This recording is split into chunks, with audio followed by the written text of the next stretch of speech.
Hannah runs a dance show. She arrived in Finland with the 3 best dancers to perform during the winter holidays. On the first day of the trip, Hannah started to feel really bad and was taken to the doctor. After examining Hannah, the doctor claimed that someone had poisoned the girl. Hannah's manager flew in to interrogate each one of the dancers and find out if they'd had anything to do with what happened to Hannah. Kira said that she and the other girls had left the hotel early in the morning to explore the city. She also mentioned that Hannah had stayed behind to do a conference call in her room. Pam said she had spent the afternoon swimming at the beach, and that when she returned, she noticed Hannah was looking pretty bad. April said she decided to go to the museum all by herself since the other girls didn't want to join her.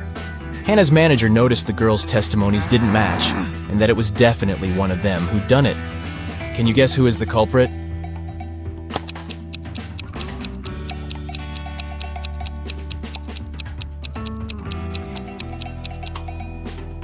It was Pam. Oh, no. She mentioned she'd gone to the beach, but it's wintertime in Finland.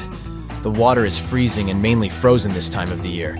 She should have worked better on her alibi.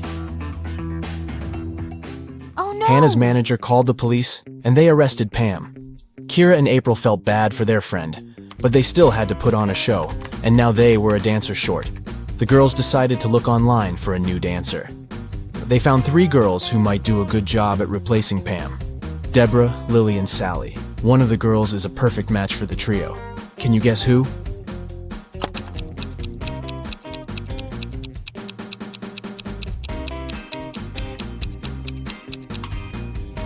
It's Sally. Both of the other profiles are fake.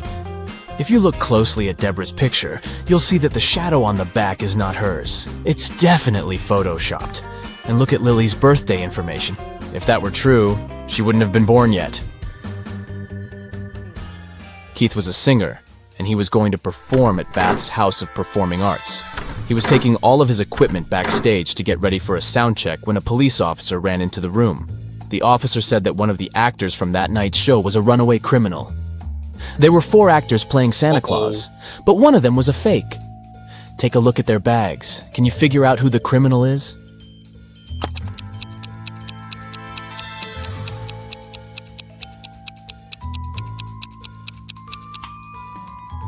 It's the owner of the 3rd bag.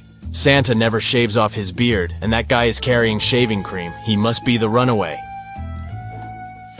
Becky just bought new augmented reality goggles. She decided to play one of the games available, and this picture popped up right in front of her. These 3 people sure are in some bizarre situations, but which one doesn't make any sense?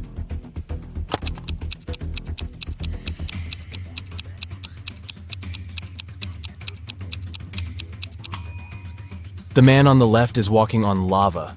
Sure, someone can do that, although it won't last for too long without the right kind of shoes. The man on the right is walking on desert sand, which is fully normal. But the woman in the middle looks like she is walking on burning water. That definitely doesn't make any sense. Felicity was 10 weeks pregnant when she decided to try a new doctor in town. The doctor did an ultrasound of her belly and gladly said, "Ah, it's a boy." Felicity looked confused and said, "No, I'm pretty sure I'm having twins." The doctor was the one that looked confused after Felicity's answer. Take a look at both women. Can you tell who's right?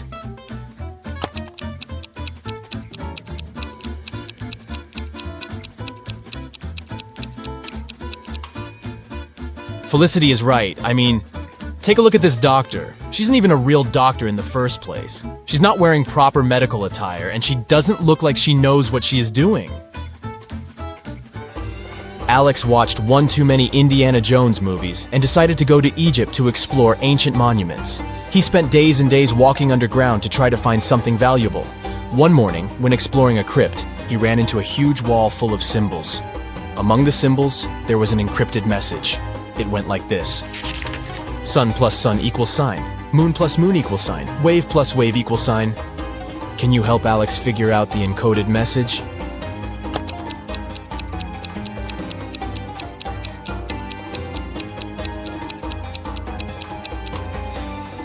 This is not an easy one, but here's how it works. Sun has 3 letters, moon has 4 letters, and waves has 5 letters. So the encrypted message is the number sequence. 6, 8, 10. Way to go, you. Take a good look at this image. Can you tell who is smarter?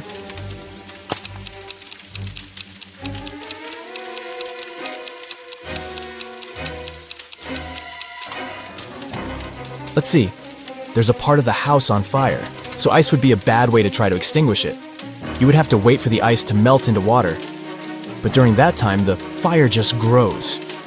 Liquid water is the best medium for rapid extinguishment, so the person on the right looks like they know what they are doing. Aura had been searching for the entrance to Bythia, a hidden city inside a mountain, for ages.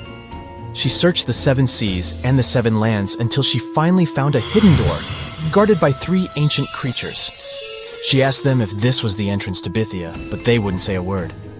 Finally, the wise owl said she had to give a correct answer to a riddle from each creature, and only then they would tell her about Bythia. The wise owl said, "I have branches, yet I'm not a tree. I have a bank, yet I hold no money. What am I? Can you help Aura out?"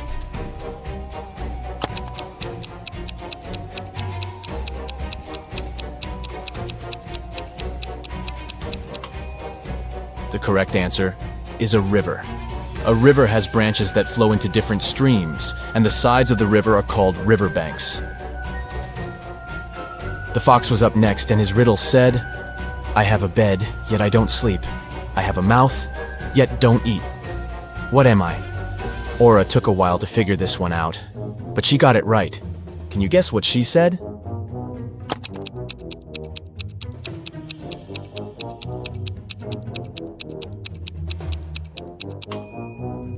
It's an oven, duh. Pretty obvious now that you think of it. Up next was the deer. He said, "I have a face, yet no eyes to see. I have a tail, yet no ability to wag. What am I?" Do you know how to answer this one?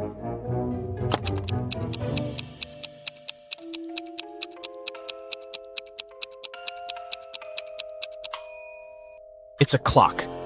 A clock has a face with numbers but no eyes. And it has a tail that we call a pendulum, but it doesn't wag like an animal's tail.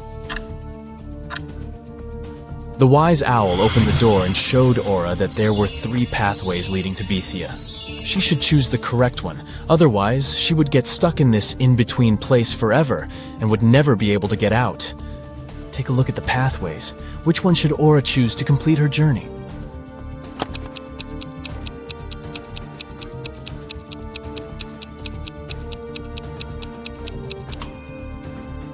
The first pathway looks like it has some poisonous flowers.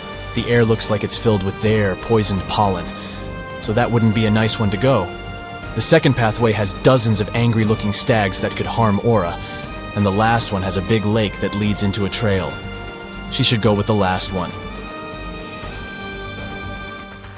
On a rainy Saturday night, John and Katie decided to stay in, order pizza, and watch the Riddle Channel on their TV. On the screen, they saw a man hanging for his life on the branch of a tree. He was surrounded by angry people. Down below, there were a group of guys with huge bats waiting for him to let go of the branch, and above him was an angry guy on a helicopter ready to grab him. Is there any way the guy can escape this trap?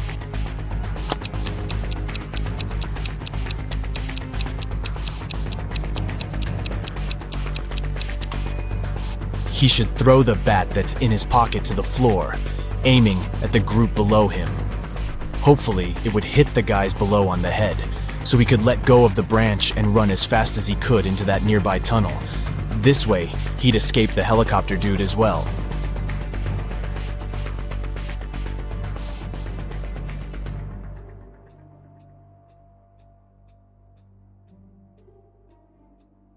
A mysterious, daring thief committed a series of bank robberies in the city. The criminal is acting with a unique style. He leaves enigmatic pictures with 2 symbols at each crime scene. Detectives are confused. But thankfully, a police dog helps them track traces and leads them to an old house in a creepy neighborhood. The detectives find 3 suspects, but each of them has a strong alibi. Mr. Wildrose says, "I was busy celebrating my birthday with friends." Mr. Showberry says, "I was visiting a nighttime art exhibition, but unfortunately it wasn't allowed to take pictures inside." And Mr. Greenman says, "I had to stay home because I was sick. My mother was taking care of me, so she can verify my words." Can you spot the thief?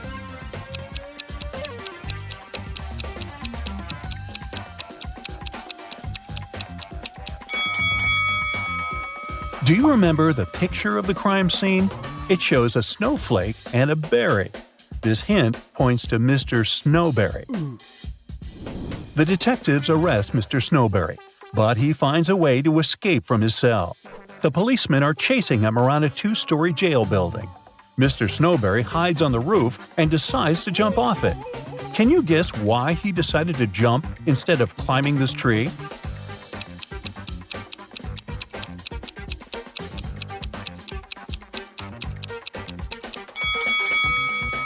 If he climbs the tree, he'll disturb these birds. They'll fly away and the police will notice him. Mr. Snowberry jumps and blacks out. After a while, he wakes up and finds himself locked in a small room. Mr. Snowberry looks around and finds a door. He tries to open it, but it's locked. He notices 3 buttons on the door. There's a circle on the first button, a triangle on the second one, and a square on the third button. He doesn't know which one he should press to unlock the door. Luckily, he finds a note with 3 numbers, 12, 4, and 8. Can you guess which button he should choose?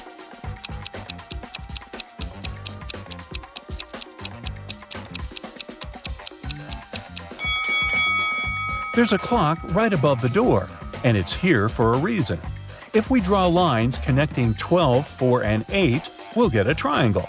So he should press the triangle button. Mr. Snowberry manages to escape. He's starving and makes a stop at a restaurant. The waiter brings 2 trays of food. There are 3 differences between these meals. Can you spot them?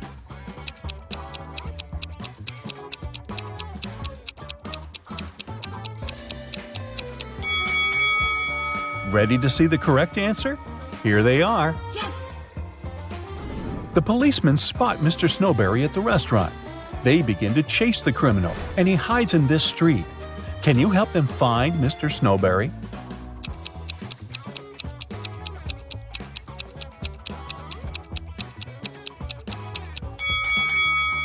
He's over here.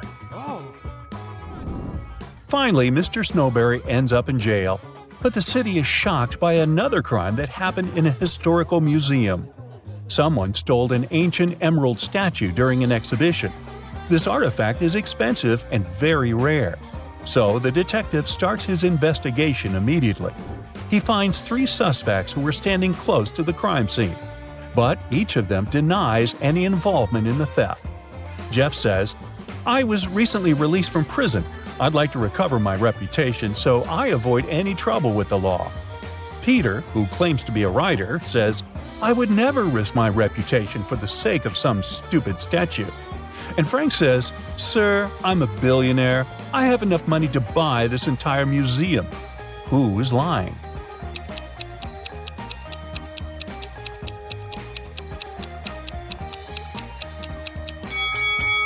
Frank. He said he's a billionaire. Why would he wear a fake brand? Molly's kitten is missing. She's looking for her pet in the park and comes across these 3 strangers. One of them stole her kitten. Can you guess who?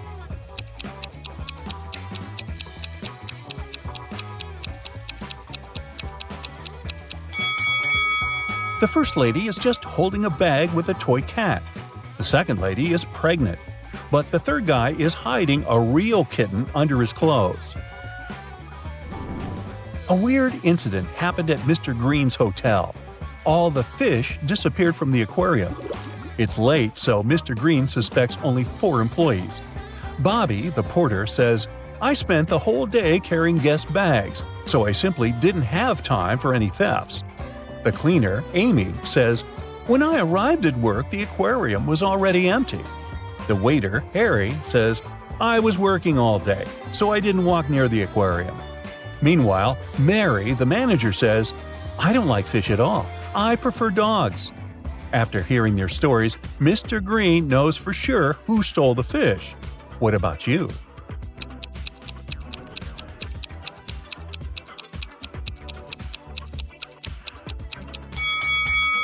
Take a look at the puddle on the floor.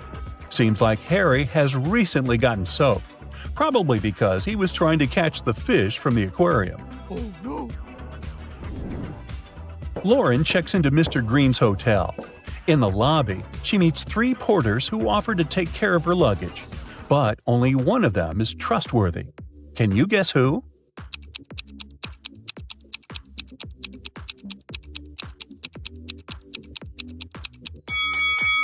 The first porter wears 2 watches, one on his left hand and one on his right. The left watch is too big, so it's probably stolen. Really? It's not safe to trust your luggage to a thief. And the third porter is a ghost. His feet don't touch the ground. Therefore, Lauren should trust the second guy. Me? I just get out of that hotel. Anyway, Lauren goes to the local nightclub. Kyle, Tom, and Nick invite her to dance. But only one of them is safe to dance with. What's your guess?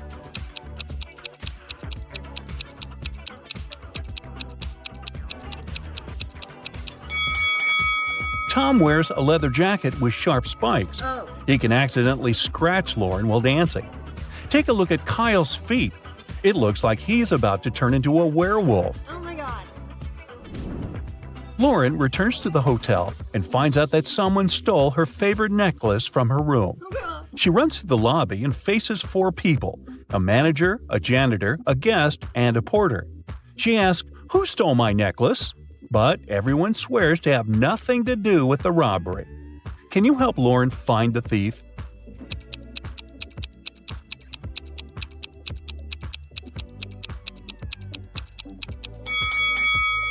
It's the manager. She hid Lauren's necklace in her glass of water. What? The next morning, Lauren is having breakfast in the garden. Suddenly, somebody pulls a paint bucket prank on her. Take a look at the hotel guests. Can you figure out who did it?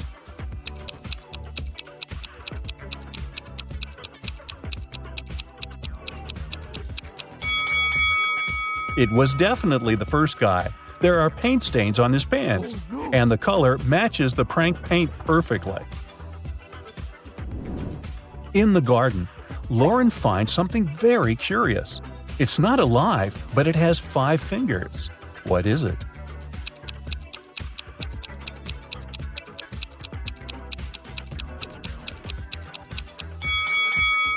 A glove.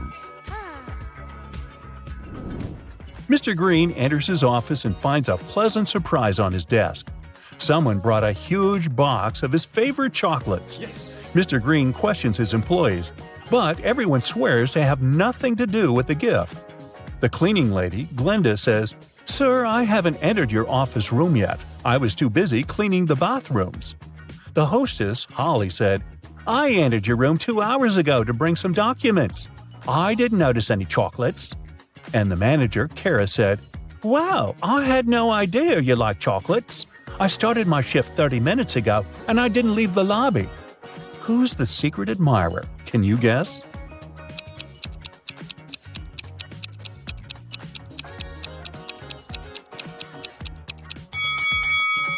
According to Kara, she didn't enter Mr. Green's office, but she dropped one of her hairpins on the floor.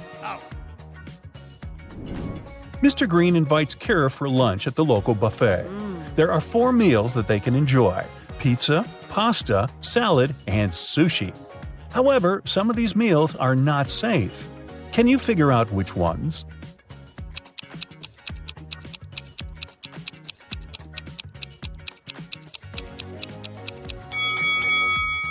This pasta contains shoelaces, so it's not safe to eat. And there's a bee sitting on the sushi. It can sting, so this option isn't safe either. Lauren goes for a walk in the forest. Suddenly, she sees a weird cave with mysterious lights. Oh my god. She enters the cave and gets teleported to a parallel universe. Can you help her spot the difference between this reality and the normal world?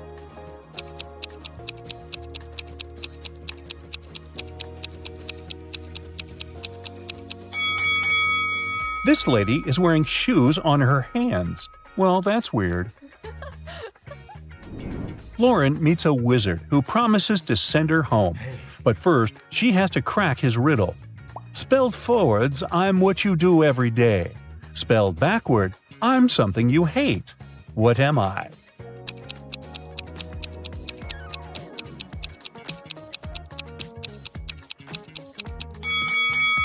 If we spelled live backwards, we'll get evil. So the correct answer is live. Harry and Larry are twins. They were born in May, but their birthday is in June. How is this possible?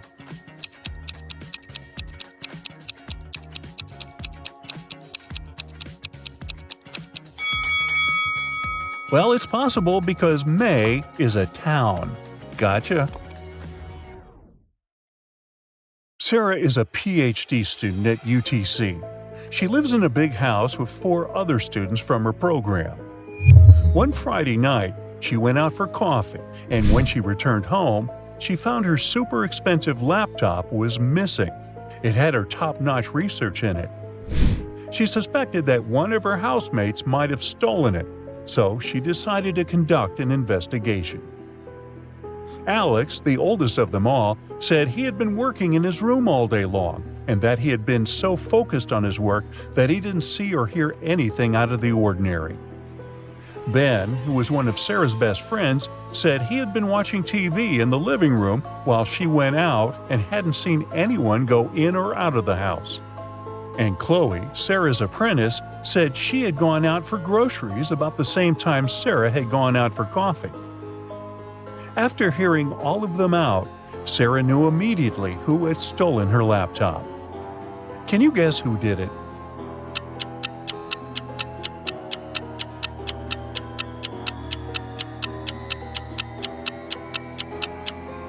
It was Chloe.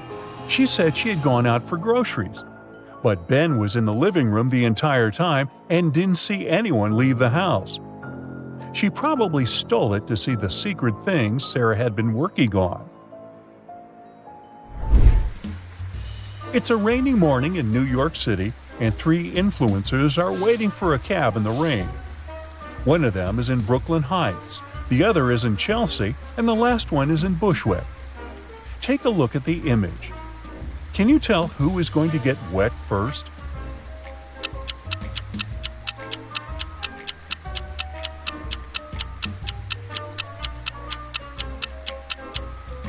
It's definitely the one who is in Bushwick. See how the rain is coming from behind her? That umbrella is not going to help very much. A group of friends were backpacking through Europe during the summer. During the last week of their trip, they decided to go to Italy. They spent the morning visiting ancient ruins, and by lunchtime, they were ready for some pasta. They sat down at a local restaurant and ate delicious Italian food.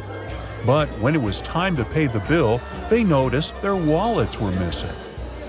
Since they didn't have money to pay for their meal, the restaurant owner called the police. As soon as the police arrived, they questioned each one of the travelers. "I remember seeing Alice with her wallet before we left the hostel," Emily said. "Well, I did have my wallet with me, but it might have fallen in the last Uber drive we took to get here," Alice said.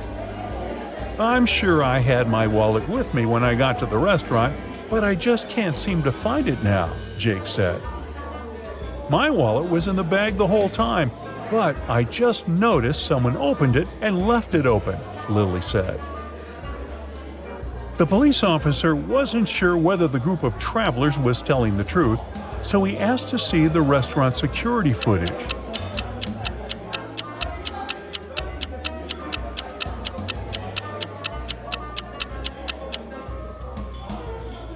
Take a look at the image. Is the group of friends lying or telling the truth?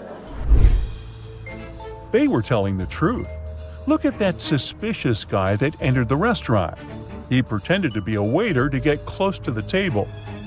But he stole all of the travelers' wallets. Yike! We're talking a master pickpocket here.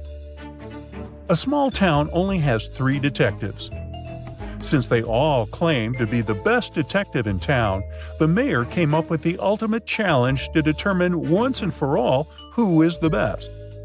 On that evening's TV announcement, the mayor said, "My cat Whiskers just went missing today, and I need the best detective to find him within 24 hours." The town's detectives, Toby, Juan, and Chloe, got to work immediately. Each of them adopted a different investigation method. Toby thought it was best to interview the mayor's neighbors to see where they had last seen Whiskers. Juan searched the town's main open public areas, such as the parks and playgrounds. And Chloe decided to follow the thin trail of cat fur and footprints starting from the mayor's place. Can you guess who found Whiskers first?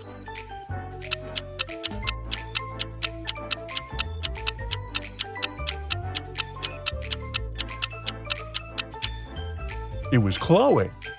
By following the trail left behind by the cat, she found Whiskers a few miles away from the house and won the title of the best detective in town. Liam was a famous engineer working at Gentech Corp. He had recently won an award for inventing an AI-driven robot assistant. One day, he arrived at work and found that his highly secured lab door was open and his robot was missing. His lab was protected by high-tech security devices, so he knew the person who broke in knew what they were doing.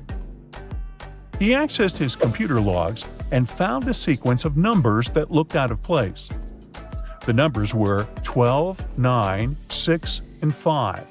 At the bottom of the page, a 4-spaced box appeared, asking for a key. He tried typing the numbers in, but they didn't work. He reflected upon them for a while and realized they were hiding an encrypted message. He discovered that the numbers translated into a word. Can you figure out what the message was hiding?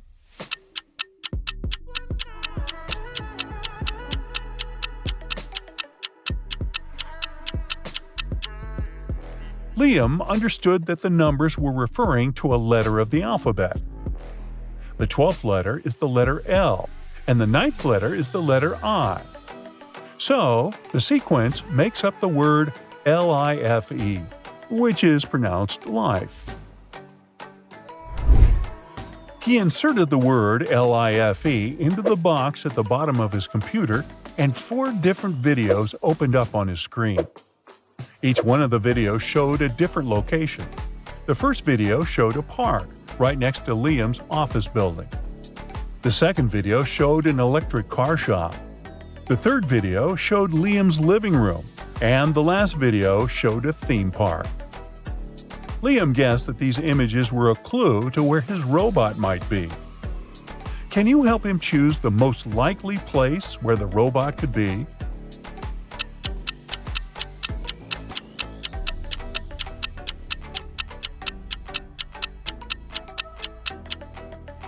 If you look closely, the robot's legs appear in the first video. Liam headed down to the park, hoping to find his robot assistant. As soon as he arrived, he saw the robot sitting on the park bench alone. Liam looked extremely confused. He went up to the robot and asked it how it managed to escape the lab. It said it would only answer Liam if he correctly guessed what phrase was hidden in this enigmatic image. Can you help Liam figure it out?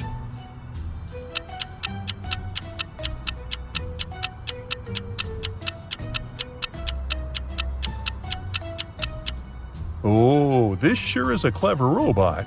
The phrase hidden in this image is, "I have my own life."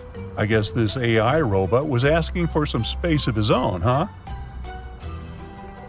The robot finally admitted he escaped from the lab by himself. Liam was shocked because this was not programmed at all.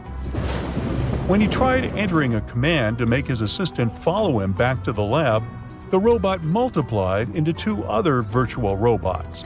Liam wasn't paying attention at the moment, so he got confused as to which one was the original robot. Can you tell?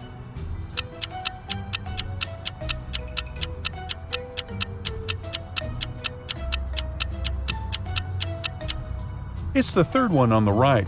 See how the sun reflects on its metal, but not on the other ones? Meanwhile, it was Johnny's 7th birthday, and the family decided to celebrate with a picnic at the park.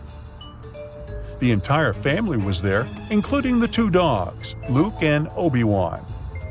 During a game of throw and catch, Luke went missing. The family searched the nearby woods but couldn't find their pet.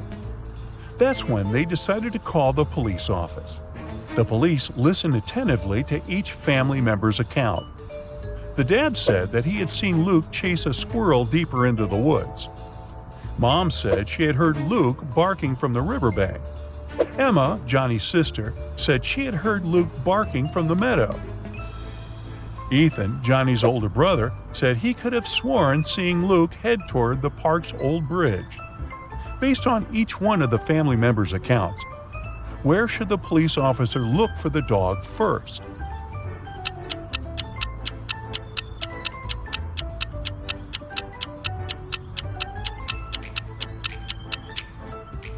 He should start at the old bridge. Ethan was the only one who gave a specific direction to where the dog might have headed, so that's probably the police's best guess for now. Oh look, there's Luke. He has a unique bark. Darth, Darth. Molly, Holly, and Sally are going to the prom in a fancy limousine, but the car breaks down on the way. The party hall is nearby, so the ladies decide to walk. Suddenly, it starts to rain. Luckily, all 3 ladies have umbrellas, but still, one of them gets wet. Can you guess who?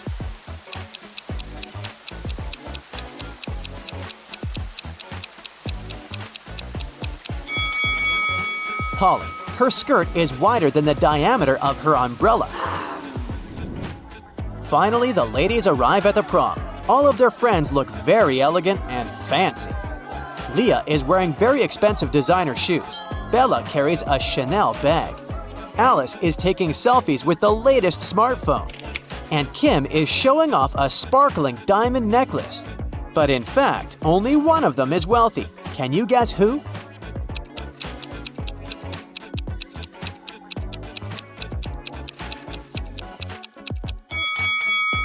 Take a closer look at the logo. Bella's Chanel bag is fake. Leah's shoes are way bigger than her feet, so she probably borrowed them from someone else. As for Alice, the smartphone in her hand is not hers. It has Kim's name on it, so Kim is the richest person here. Kim goes to the dance floor. Bobby, Billy, and Kenny invite her to dance, but one of these guys was bitten by a vampire, so he's not safe to dance with. Can you guess who?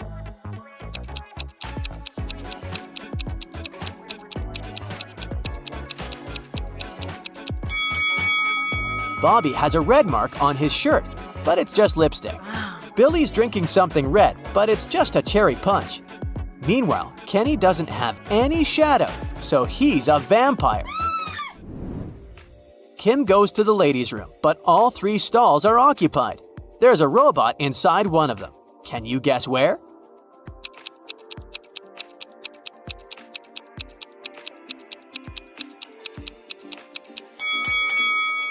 Let's take a look at the first lady's feet. Ouch! She's rubbed multiple corns with her fancy sandals. She can't be a robot. As for the third lady, her pedicure is too messy for a robot. Therefore, the robot is in the second stall. Bella asks Kim to take her picture. Kim takes a couple of shots. Can you find 3 differences between them?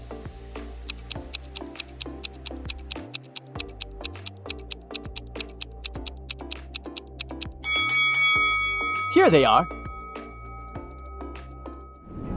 Kim goes back to the party and spots a runaway criminal among the guests. Can you see this person too?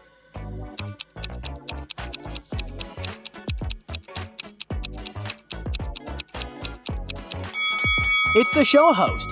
He's hiding a prison robe under his suit. At the party, Bella gets bitten by a vampire too. Kim takes her to the hospital. They meet 2 doctors in the lobby. One of them is an imposter. Can you guess who?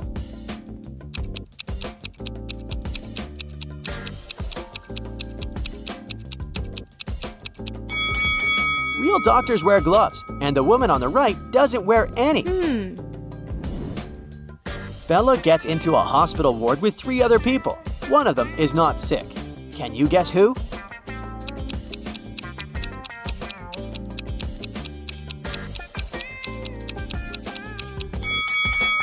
The woman on the left looks perfectly healthy. She has her lipstick on and a glamorous hairstyle. Although her arm is broken, it doesn't mean that she's sick. Kim comes home from a long day. She's very excited to treat herself with a bubble bath. She's been dreaming about it all day. But someone used up all her bubble foam. Kim interrogates her family members. Father says, "I spent all day at the garage repairing my old car, and I haven't visited the bathroom yet." Mother says, "I was feeling sick all day, so I didn't pay any attention to your beauty products." And Kim's brother says, "It wasn't me who took your bubble foam, but I think it was Mom." Who did it?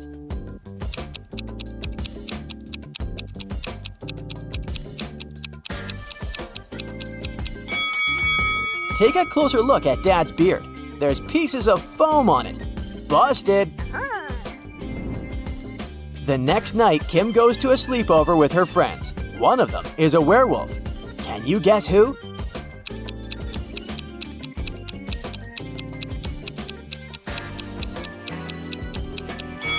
This guy is a werewolf. Take a look at his claws. Oh no. Kim puts some cash in a stash in her room and leaves for Granny's house. In a couple of days, Kim returns and realizes that someone had stolen her money. How did she guess?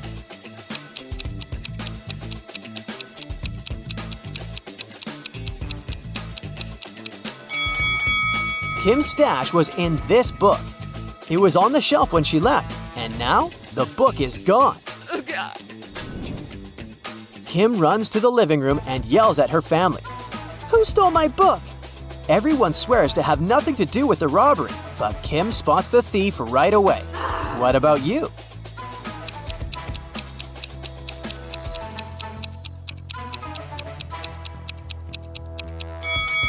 It's the brother. He used the book as a stand for his PlayStation. Kim is watching a TV program about risky sports. Oh. Can you help her guess which guy has a better chance of survival? Oh God.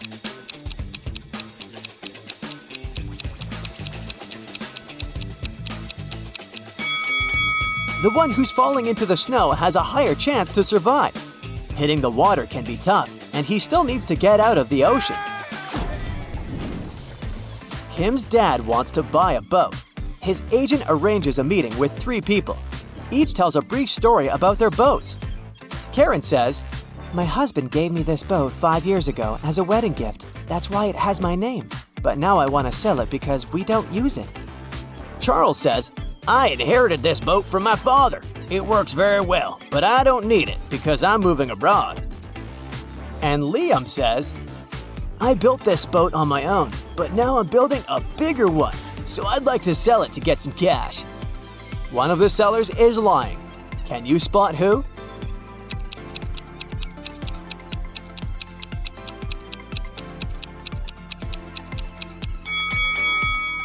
Take a closer look at the first boat. Its name is Karma, not Karen. Therefore, she's a liar. Oh. Kim goes to the nearby hardware store to buy something for her home. Kim asks, "How much for the one?" The shopkeeper replies, "It's $2. Then Kim asks, "How much for 11?" The shopkeeper replies, "It's $4. And finally, Kim asks, "How much for 100?" And the shopkeeper replies, $6. What is Kim buying?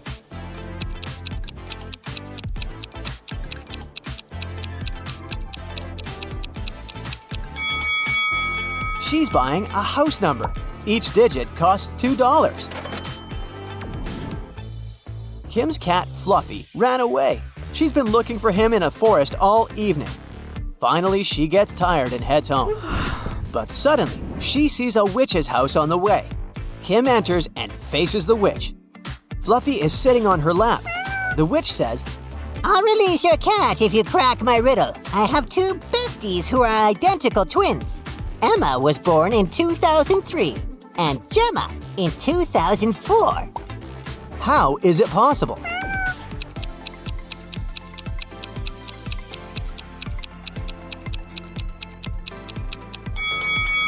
They're twins, but they were born on New Year's Eve. Emma was born right before midnight and Gemma right after midnight. The next day, Kim meets a handsome guy who likes puzzles. She asks his name, but instead of answering directly, the guy writes a date on a piece of paper. Can you help Kim figure out his name?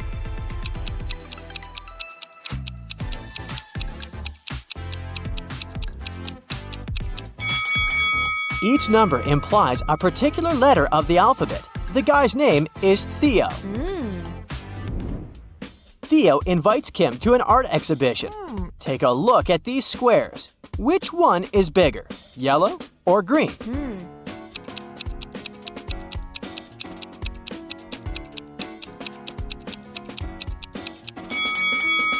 All these black and white squares usually confuse perception, but it becomes obvious that the green square is larger than the yellow one if we put them away. Kim asks Theo, "What month were you born?" He replies with 4 emojis. Can you guess the month?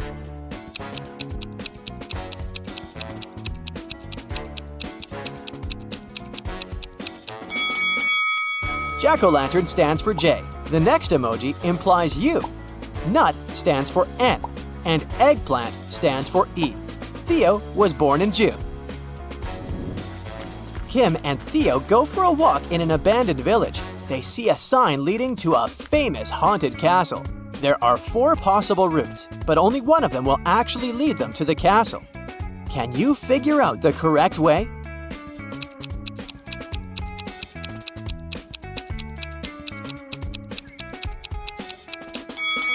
It's way easier to untangle this maze if you start drawing from the final destination. They should take Route B. Finally, Kim and Theo find the castle. They enter the property and see a fancy living room. There are 6 zombies hiding in the living room. Can you spot them?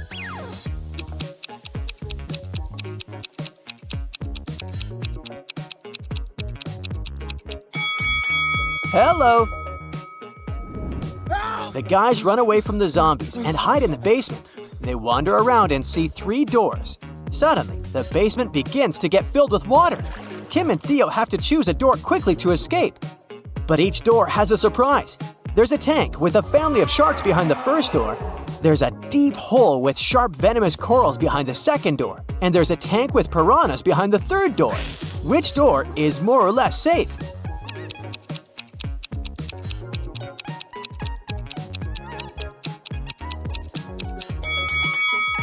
The second door. The basement is full of water, so they can swim over the corals.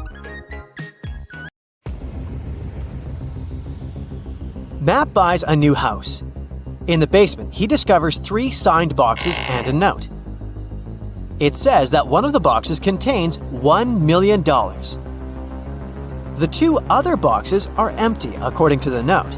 Only one of the 3 messages written on the boxes is true.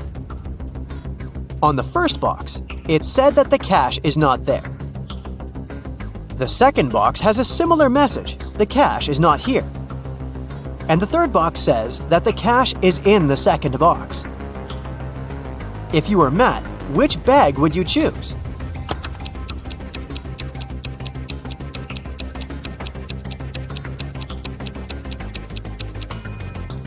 Matt should choose the first bag, as we know only one of the clues is true. So the money should be in the first bag. Matt walks out of his house and goes to the garden. He pulls out his right hand. Suddenly, a bee lands on it. What's in Matt's eye?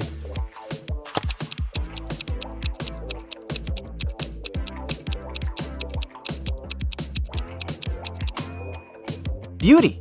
Why? Because beauty is in the eye of the bee holder. In the garden, Matt takes 2 pictures. Can you spot 3 differences between them?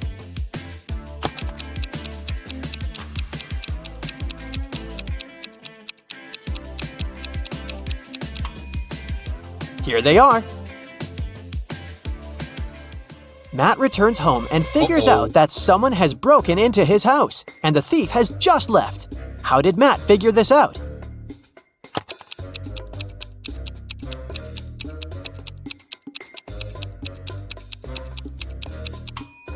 Someone turned on his electric stove and put a plastic bag on top. The plastic is only half melted, so the thief must have left a few seconds ago. Matt goes to his favorite vegan restaurant as usual on Fridays. He orders a slice of pizza, puts it on a table, and leaves for a couple of minutes to wash his hands. Then Matt comes back and finds out that his pizza is gone. He interrogates 3 customers nearby. Harold says, "I'm not hungry, so I didn't even look at your food. I came here for the sake of coffee." Bella says, "I was having a video call with my boyfriend. He lives in another country, so we go on virtual dates every Sunday. Distance is so exhausting." And Anna says, "I was taking pictures of my food, so I didn't look around. You can check them out if you don't believe me." After hearing about what they had to say, Matt knows for sure who's a liar. What about you?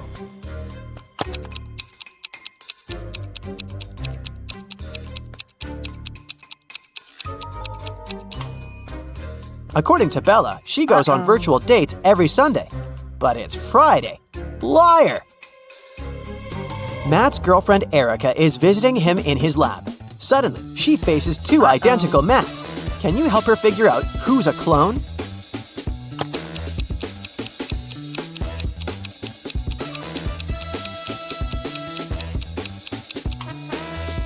The guy on the right has a scar on his arm. Meanwhile, the clone doesn't have any because his skin is brand new. Matt goes to the mall and buys a bat and a ball for $1.10 in total. The bat costs $1 more than the ball. How much does the ball cost?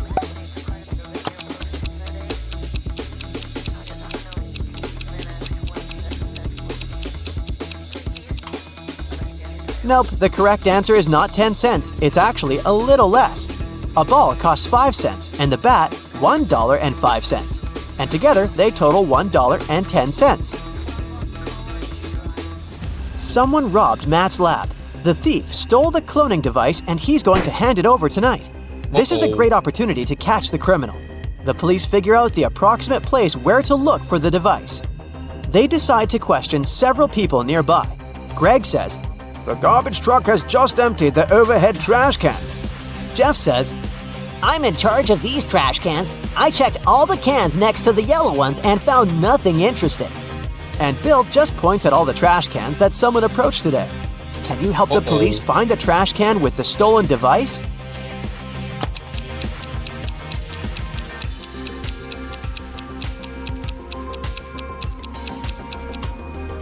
First of all, we need to calculate the top cans. And now let's check all the remaining trash cans which people were approaching. The next step is to remove those next to the yellow ones. And here it is, the trash can we've been looking for. After the robbery, Matt decides to lock his lab door with a password. There are 4 buttons with different images: orange, banana, apple, and tomato. Can you guess which button opens the door?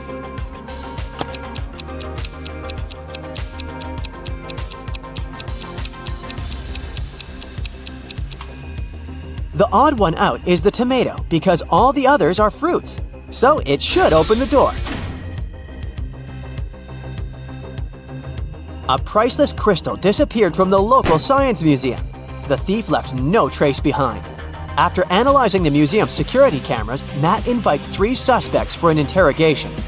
The security guard says, "I only left my post once during lunchtime. I can swear that the crystal was still there when I came back." The museum curator says, "I spent the day guiding a tour of foreign scientists. They came to see the crystal at the beginning of the tour. It was still shining bright in its place." One of the visitors says, "I only popped in for a quick visit. I didn't even pass through the room where the crystal was kept." After hearing their stories, Matt knows for sure who the thief is. What about you?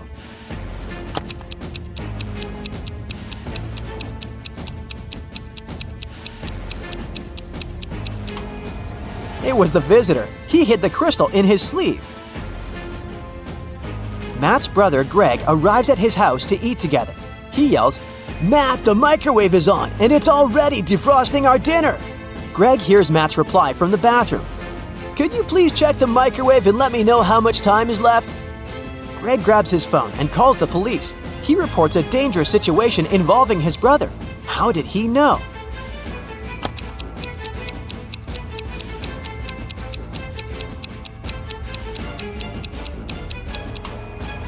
Greg is blind, so his brother would have asked him to look at the microwave because Matt knows that Greg can't see. This made Greg suspicious, and that's why he called the police. The next day, Matt wakes up in a secret abandoned lab.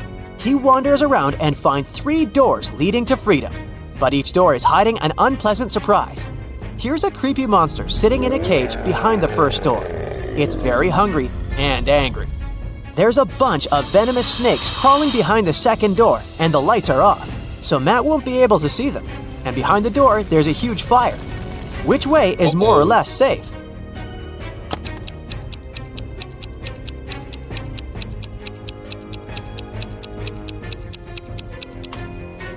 He should choose the first door. The monster is in a cage, so Matt can just pass by and escape. Matt manages to escape and enters the nearest gas station. He spots 3 odd things about this place right away. Can you see them too?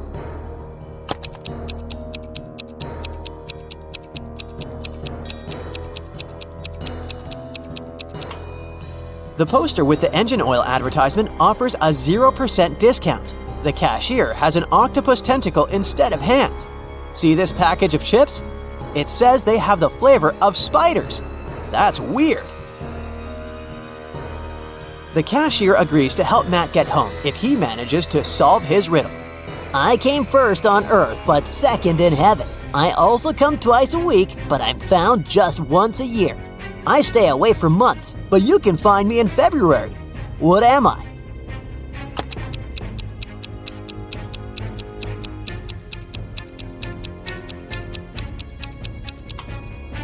The correct answer is the letter E. Matt returns home and finds out that someone has left homemade cookies on the kitchen table. He examines all the doors and windows. He finds no signs of a break-in. Matt decides to question 3 suspects who have a key. His mother says, I spent all day with my yoga teacher, and my class ended 10 minutes ago, so I didn't have time for cookies. The plumber says, I fixed the kitchen sink in the morning and left for home. Why would I bring you any gifts? And Matt's girlfriend, Erica, says, I visited your house a couple of hours ago to drop off some shopping bags and left for the gym. I didn't see any cookies. Who's lying?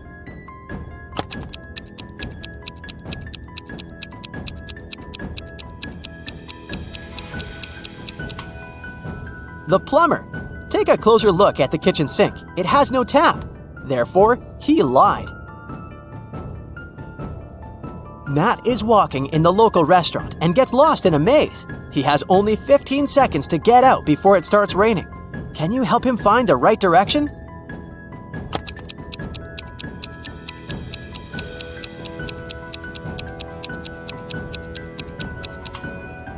Ready to see the answer? Here's the correct route.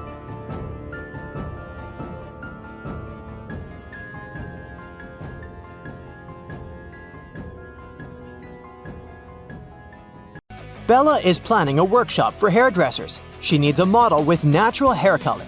Bella gets messages from 3 candidates, Kelly, Shelly, and Sally. She looks through their social media and finds out that only one of these ladies didn't lie. Can you guess who has natural hair color?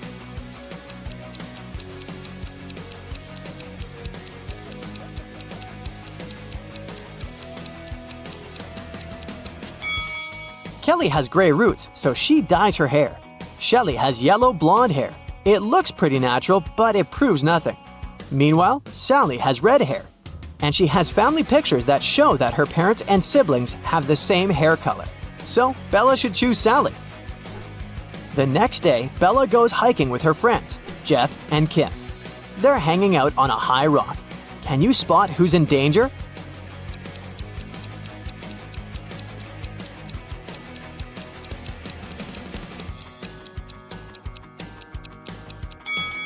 Bella is blindfolded and she's approaching a cliff break.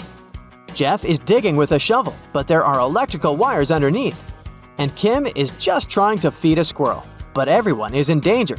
Bella can fall down, Jeff can get electrocuted, and the squirrel can bite Kim. Bella enters a cave to take some pictures, but suddenly, an earthquake occurs. The exit is now blocked with stones. Bella looks around and finds 3 passages leading outside. There's a hungry wolf inside the first tunnel. The second passage is filled with toxic mushrooms. Just one bite can be fatal for any human. And inside the third tunnel, there's a water-filled tank with a shark. Which way is more or less safe?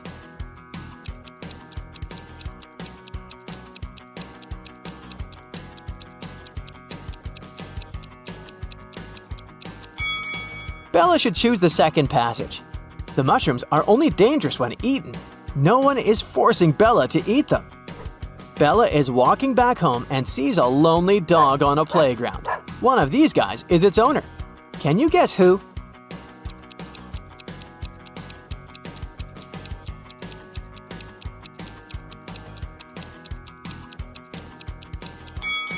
The dog belongs to the second guy. He's skimming a newspaper to be able to look after his dog. Also, he's holding a collar that matches the dog's size. Meanwhile, another man is scrolling his feed on the phone and pays no attention at all. Bella arrives at work. She's been trying to open the door leading to her office, but it's locked. Someone changed the 4-number combination. Can you help her crack the passcode?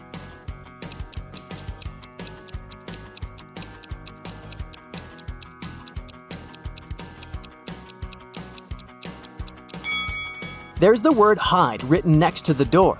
If we replace each letter with its serial number in the alphabet, we'll get the code 8945. Bella opens the beauty salon, looks around, and spots 3 weird things about this place. Can you see them too?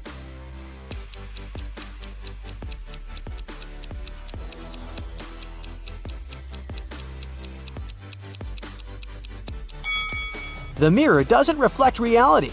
There's a spoon in this box of combs, and this unplugged hairdryer is working. Bella hears weird sounds from the street. She looks out the window and sees 2 women and 1 man arguing. One of the ladies is his wife. Can you guess who?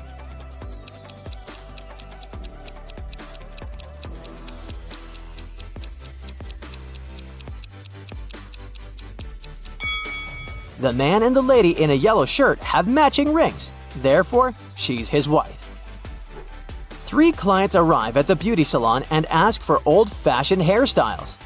Bella takes a look at them and spots a ghost right away. What about you?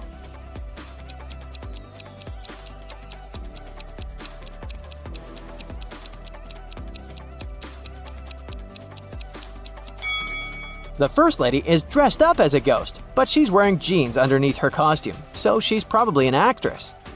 The third lady looks like an ordinary person with conservative tastes. But take a closer look at the second lady's feet. They don't touch the floor, so she's the ghost. Bella goes to the nearest store to buy some food for lunch. She sees 3 women in a line. Only one of them is a mother.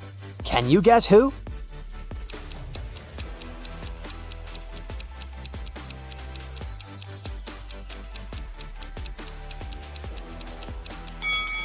The first woman has a cart full of goods including diapers, but the size is big, so they're for elderly people. The third lady is buying fireworks, soda, and red cups. But it proves nothing.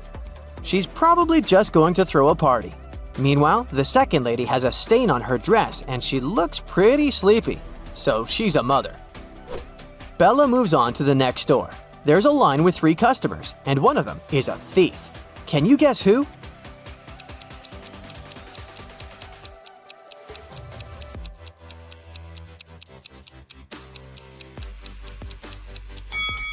The third guy is wearing an oversized sweater, but he's innocent.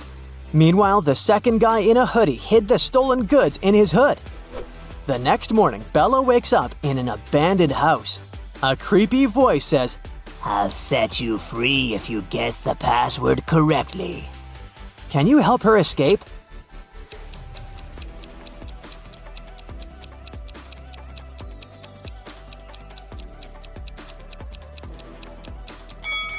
Take a look at the letters on the wall. We can rearrange them into a dream house. Bella is meeting her best friend Kyle in a restaurant. He's about to introduce her to his future wife, Nellie. But Nellie has a twin sister, Kelly, who's also attending the dinner. Can you help Bella figure out which lady is Kyle's fiancée, Nellie?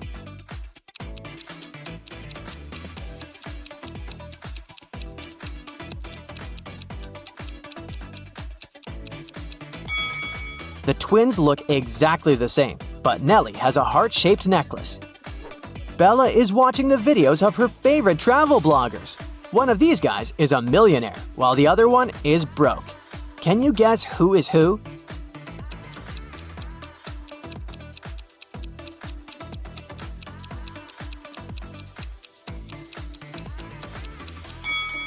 The first guy is broke. He photoshopped himself into this picture on the beach. The palm trees have shadows directed to the left. Meanwhile, his own shadow is directed to the right. Why would a millionaire fake his vacation? Today, Bella's beauty salon celebrates its 5th birthday. She invited a lot of friends, including her boyfriend, Tim. Before the event, she calls Bella, saying, "I'm at work, but I promise to be at the party at 9 o'clock." Tim comes over in 9 hours and 3 minutes. He brings pretty flowers and chocolates. But Bella bursts into tears because she's very mad. Why?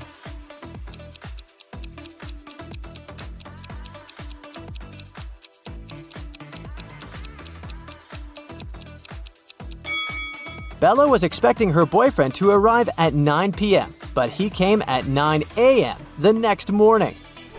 2 ladies show up at Bella's beauty salon. One of them is super rich. Can you guess who?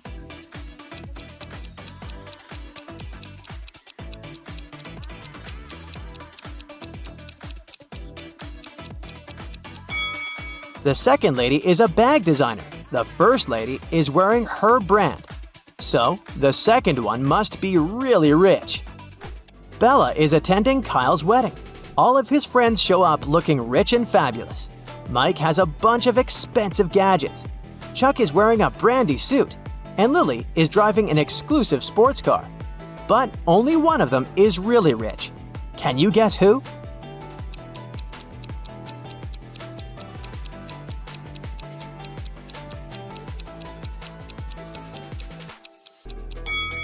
Take a closer look at Chuck's suit. He didn't remove the price tag, so he's probably planning on returning it after the wedding. This fancy sports car doesn't belong to Lily. It's rented. Therefore, Mike is the richest person here. There are too many guests at the wedding for such a small cake. But Bella manages to grab a slice. She puts a plate with her cake on a table and leaves for 5 minutes to wash her hands. Then she comes back and sees an empty plate. Bella questions 3 guests. Alice says, "I've been dancing non-stop for the last 2 hours. I didn't eat anything." Chuck says, "It wasn't me who ate the cake. I'm on a sugar-free diet. But I guess it was Alice. I don't trust her." Lily says, "I didn't touch your cake. I was helping the bride braid her hair." Who's lying?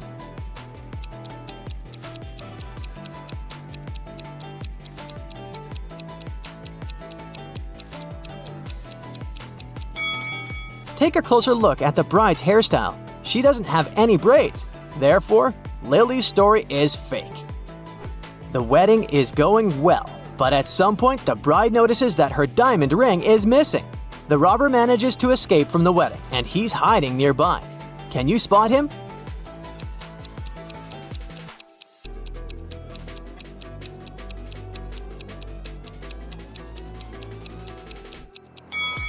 He's over here.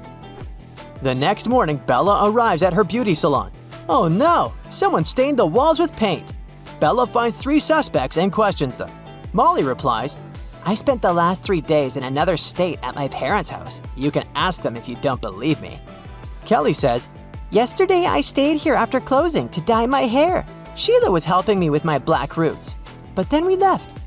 And Sheila says, "Yesterday I was feeling sick and left earlier. The walls were fine."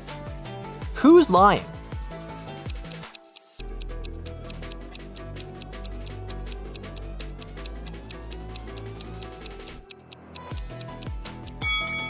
Kelly. She said she dyed her black roots, but they're still there. You just entered a riddle-solving competition.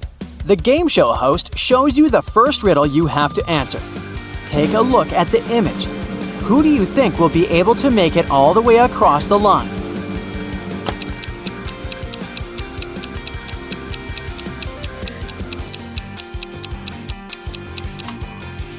Let's face it, it's the man on the left. Even though it looks like he's having a hard time carrying such heavy things, the weight is evenly distributed between his two hands, so he'll probably make it through without any problem. For your next challenge, the game show host shows you a picture of sinking boats. Which boat do you think will sink first?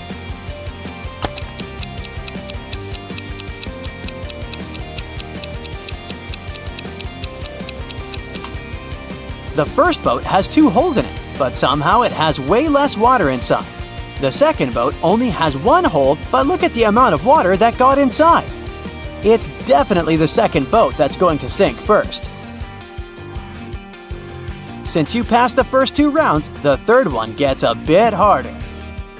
Ken was riding on his rollerblades when he fell down and hurt his head. He woke up in the hospital only to find that 3 Barbies were waiting for him. Take a look at the image. Can you figure out which Barbie is actually Ken's girlfriend?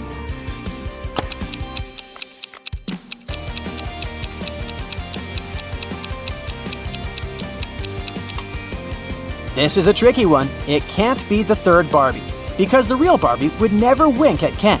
It's usually him that does the flirty things. It's also not the second Barbie, because she would never put makeup in front of him. So this leaves us the first Barbie, who must be his girlfriend. The Finn is a famous hostel in Spain. It's especially famous for its fun showers. But hey, something doesn't look right in this image. Take a look and try to guess what it is.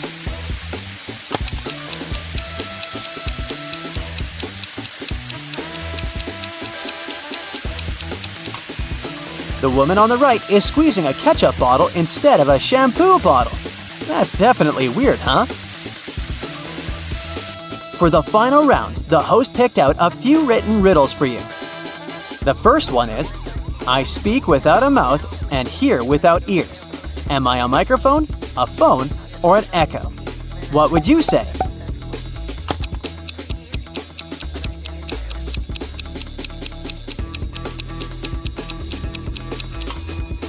The answer is an echo. I'm not alive, but I can grow. I don't have lungs, but I need air. What am I? A tree, fire, or clouds?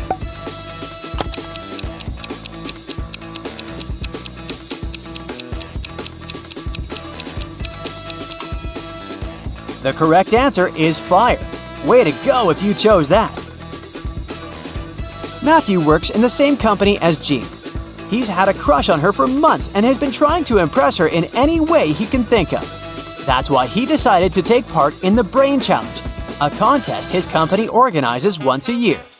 By saying yes, he had to answer a bunch of expert-level questions and solve some pretty difficult riddles. For the first round, he had to crack a rebus puzzle. Take a look at the piece of paper they gave him. Can you guess the answer?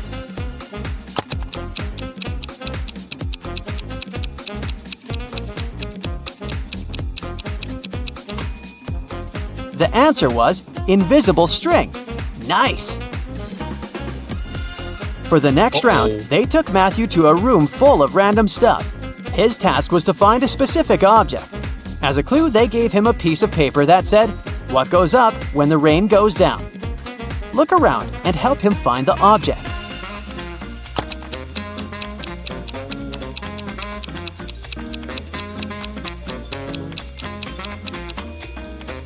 It was that red and blue umbrella over there.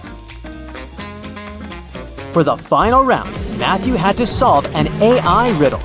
If he answered it correctly, he would win the contest's main prize and probably Jean's heart. The riddle said, I have 1,000 needles, but I do not sew. What am I? Can you guess what he answered?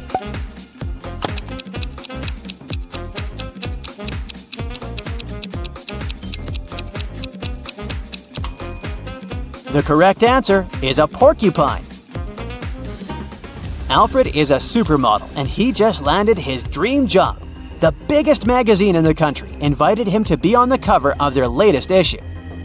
On the day of the photo shoot, he arrived early in the studio. After finishing with hair and makeup, he looked in the mirror and screamed, "Oh no!" His skin was all red. It looked like he was having some serious allergic rash. He called all the assistants he had seen earlier that day to interrogate them. Amy, the photographer's assistant, said she had been told Alfred was allergic to peanuts, so she made sure to only buy safe snacks. Bo, the makeup artist, said he hadn't touched Alfred's food. He said that right after he had finished his job, he left for a coffee break. Mary, the cleaning lady, said that she knew how sensitive models could be, so that's why she only used organic and hypoallergenic products to clean his dressing room. Alfred immediately knew who had contributed to his rash. Can you figure it out too?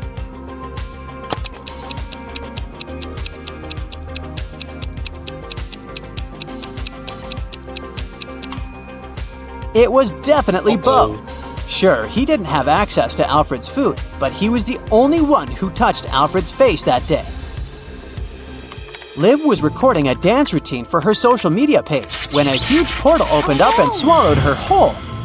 The next thing she knew, she was stuck inside a big cavern. Out of the blue, a great genie appeared. He told her that she would only be allowed to leave if she figured a way out by herself. As soon as he disappeared, she saw that there were 3 buttons on the wall. There was a red, a yellow, and a green button. On the floor, there was a note that read, TDUPT RNOR EHEB SST. She clicked one of the buttons and managed to open a hidden door on the wall. Can you guess which button she chose?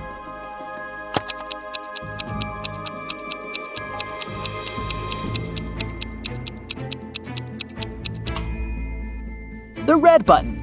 She unscrambled the words on the note and discovered it read, "Press the red button." As soon as she pressed the button, Liv was transported into a virtual reality world. An artificial intelligence greeted her and showed her 3 doors. The AI told her that there was only one door that would lead her to freedom. It told her that behind the first door, there were hungry Pac-Men waiting for someone to walk inside. Behind the second door, there were cursed rollerblades. Once you put them on, you would never be able to take them off.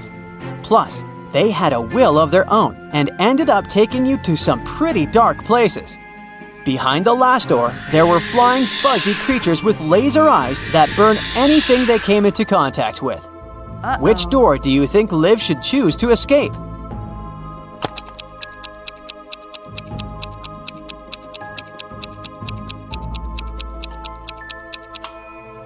Well, she should pick the second door because she wouldn't be obligated to put on the pair of rollerblades.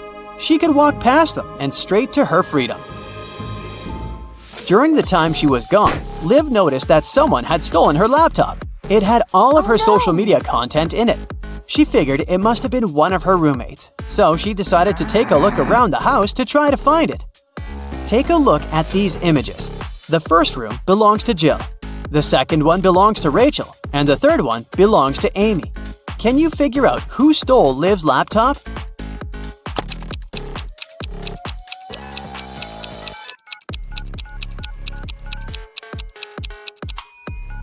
If you look closely, Rachel's cat is sleeping on top of something that really looks like a laptop. It must have been her. On a hot summer day, Marjorie decided to go to the public swimming pool. As soon as she arrived there, she ran into 3 close friends, Sarah, Raven, and Donna. One of these women just gave birth to triplets. Can you guess who?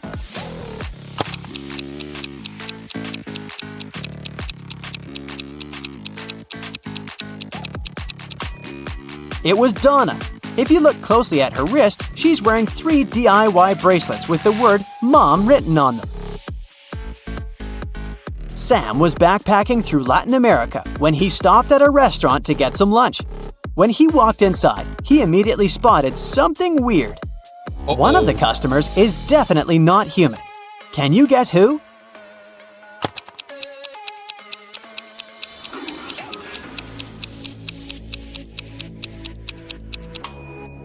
It's the guy on the counter. Look, he's charging his hand on the counter socket. He must be a robot or something.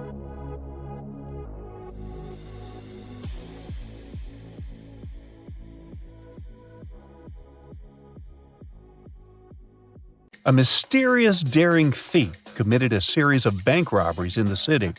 The criminal is acting with a unique style. He leaves enigmatic pictures with two symbols at each crime scene. Detectives are confused. But thankfully, a police dog helps them track traces and leads them to an old house in a creepy neighborhood.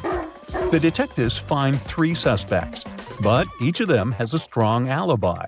Mr. Wildrose says, "I was busy celebrating my birthday with friends."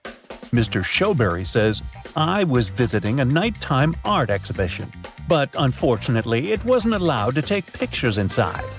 And Mr. Greenman says, "I had to stay home because I was sick. My mother was taking care of me, so she can verify my words." Can you spot the thief?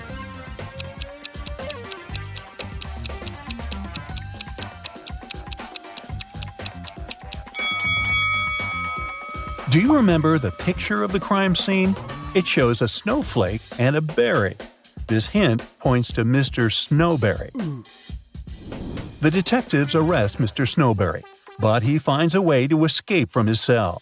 The policemen are chasing him around a 2-story jail building. Mr. Snowberry hides on the roof and decides to jump off it. Can you guess why he decided to jump instead of climbing this tree?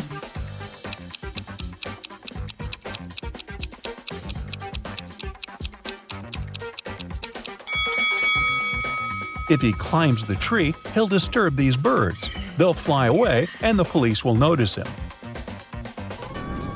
Mr. Snowberry jumps and blacks out. After a while, he wakes up and finds himself locked in a small room. Mr. Snowberry looks around and finds a door. He tries to open it, but it's locked. He notices 3 buttons on the door. There's a circle on the first button, a triangle on the second one, and a square on the third button. He doesn't know which one he should press to unlock the door. Luckily, he finds a note with 3 numbers, 12, 4, and 8. Can you guess which button he should choose?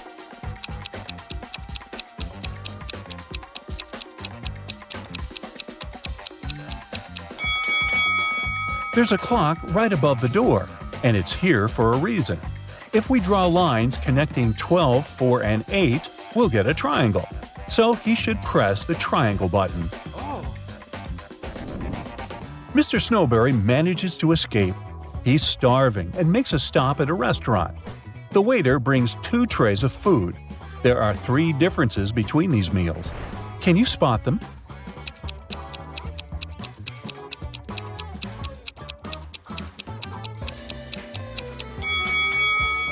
Ready to see the correct answer? Here they are.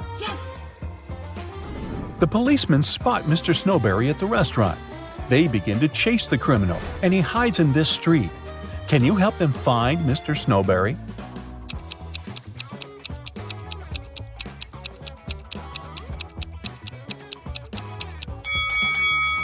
He's over here. Finally, Mr. Snowberry ends up in jail, but the city is shocked by another crime that happened in a historical museum. Someone stole an ancient emerald statue during an exhibition. This artifact is expensive and very rare. So the detective starts his investigation immediately. He finds 3 suspects who were standing close to the crime scene, but each of them denies any involvement in the theft. Jeff says, "I was recently released from prison. I'd like to recover my reputation so I avoid any trouble with the law." Peter, who claims to be a writer, says, "I would never risk my reputation for the sake of some stupid statue." And Frank says, "Sir, I'm a billionaire. I have enough money to buy this entire museum." Who is lying?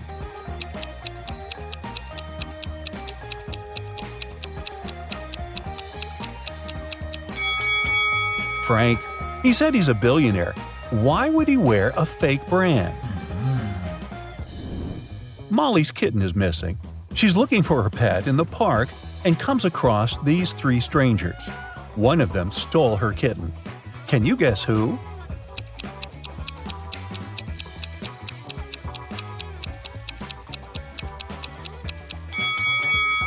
The first lady is just holding a bag with a toy cat. The second lady is pregnant.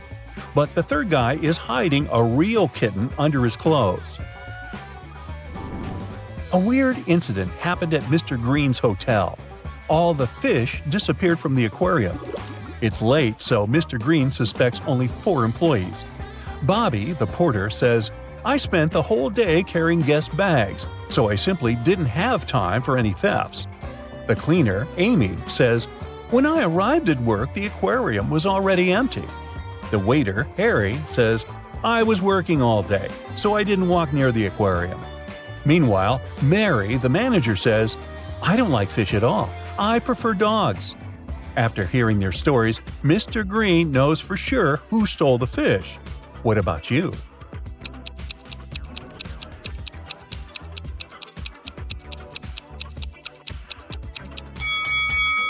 Take a look at the puddle on the floor. Seems like Harry has recently gotten soaked, probably because he was trying to catch the fish from the aquarium. Oh no! Lauren checks into Mr. Green's hotel. In the lobby, she meets 3 porters who offer to take care of her luggage, but only one of them is trustworthy. Can you guess who?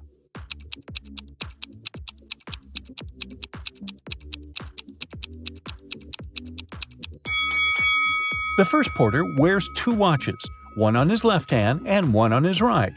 The left watch is too big, so it's probably stolen. Really? It's not safe to trust your luggage to a thief. And the third porter is a ghost. His feet don't touch the ground. Therefore, Lauren should trust the second guy. Me? I just get out of that hotel. Anyway, Lauren goes to the local nightclub. Kyle, Tom, and Nick invite her to dance. But only one of them is safe to dance with. What's your guess?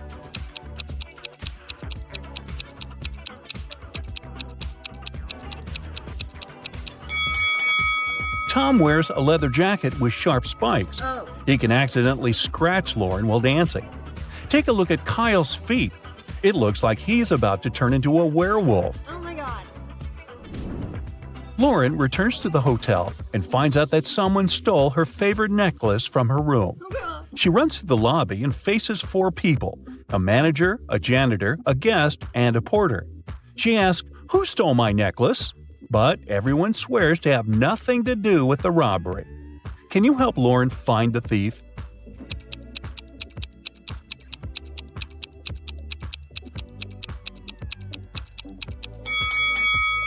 It's the manager.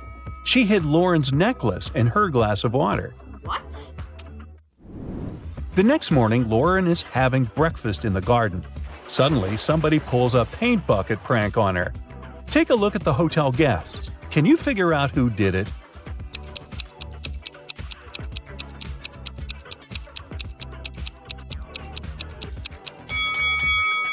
It was definitely the first guy. There are paint stains on his pants, and the color matches the prank paint perfectly. In the garden, Lauren finds something very curious. It's not alive, but it has 5 fingers. What is it?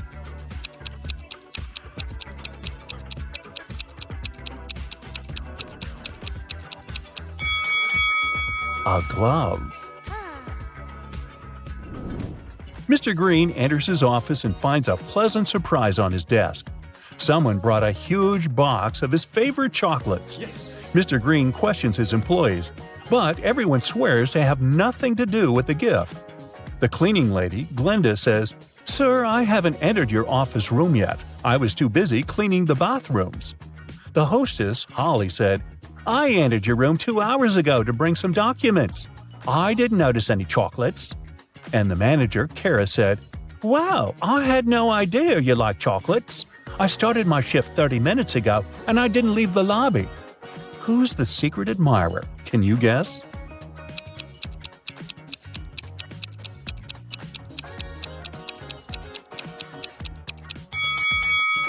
According to Kara, she didn't enter Mr. Green's office, but she dropped one of her hairpins on the floor. Mr. Green invites Kara for lunch at the local buffet. There are 4 meals that they can enjoy: pizza, pasta, salad, and sushi. However, some of these meals are not safe. Can you figure out which ones?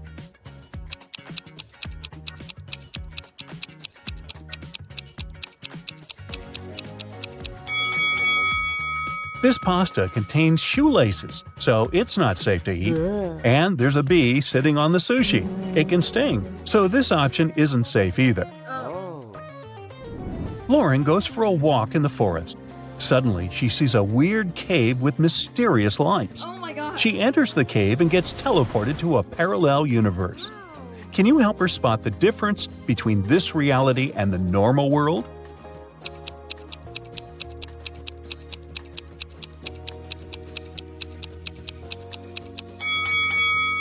This lady is wearing shoes on her hands. Well, that's weird. Lauren meets a wizard who promises to send her home. But first, she has to crack his riddle. Spelled forwards, I'm what you do every day. Spelled backward, I'm something you hate. What am I?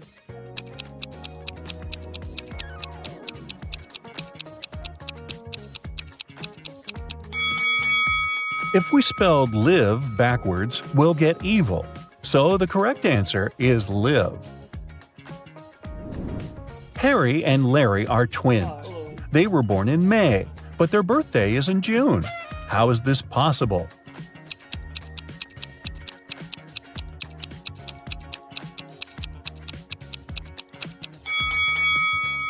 Well, it's possible because May is a town. Gotcha. Hey, here's another opportunity to train your brain and sharpen your logical thinking skills. Don't miss out on it. Yeah. Liam was a doctor from Chicago. Once, he asked his boss to let him attend a medical conference in Berlin.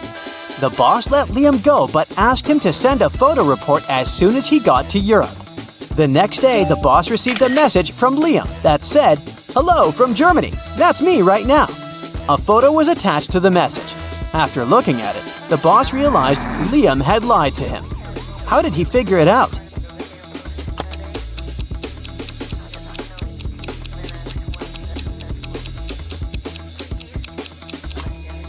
In the photo, there's a clock on the wall that shows exactly the same time as the clock in the boss's office. If Liam was in Germany, the clock would show a different time because of the time difference. A bit of math for you. Can you figure out what comes next in this sequence of numbers?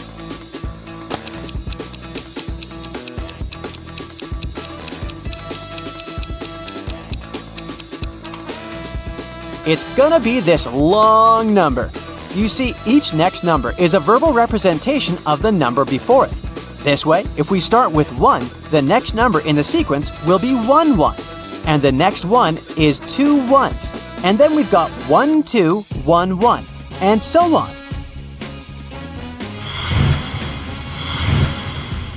Look at this picture attentively. The guy has sent a message to his girlfriend. He seems to be missing her very much, but is it true? Can you figure out if he might be cheating on her?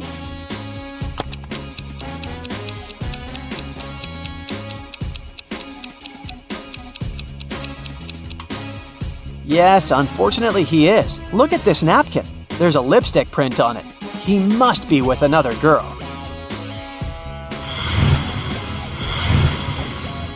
Once, a man came to a police station. He said he'd been robbed on his way to the bank.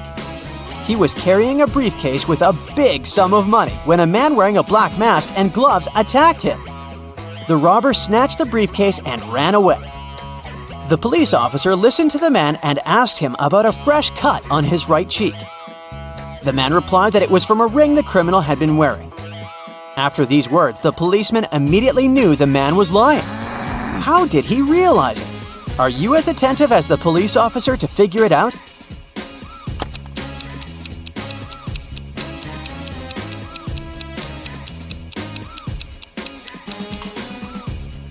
The man couldn't know about the ring on the robber's finger, since he claimed that the criminal had been wearing gloves.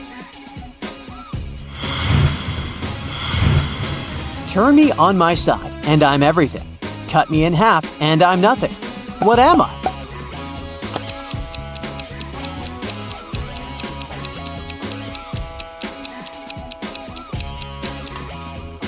I'm the number 8. On my side, I look like an infinity symbol. And cut in half, I'm just 2 zeros. Look at these people very attentively. Your task is to find out which girl the man is interested in. Remember that the answer here lies in the details. And this puzzle can tell us how good you are at reading people. Our body language can tell other people a lot about us. The way you sit, stand, and even move your arms can give away what you're thinking about or how you feel. The girls in the picture have different postures and facial expressions. And once we look closely, we will understand that the man is clearly interested in the girl who is most interested in him. But which one is it?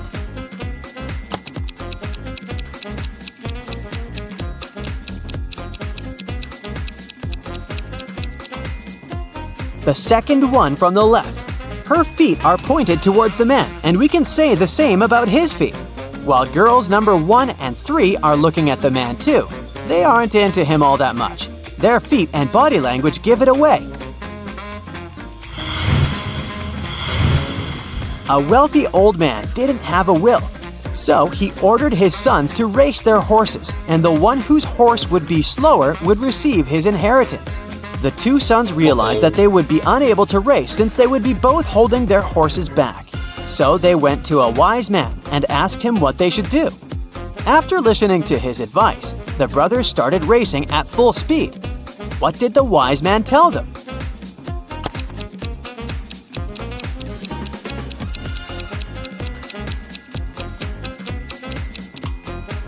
He recommended switching horses. Now, whoever wins the race will get the inheritance because they will technically own the losing, slower horse.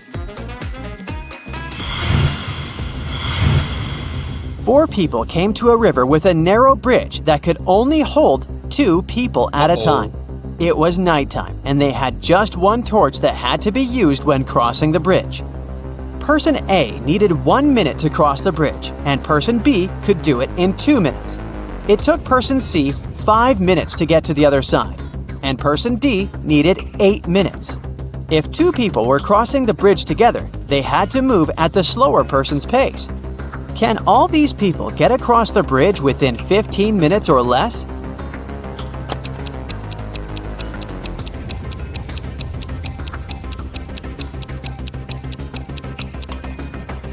Yes, they can. Let's see how it can be done.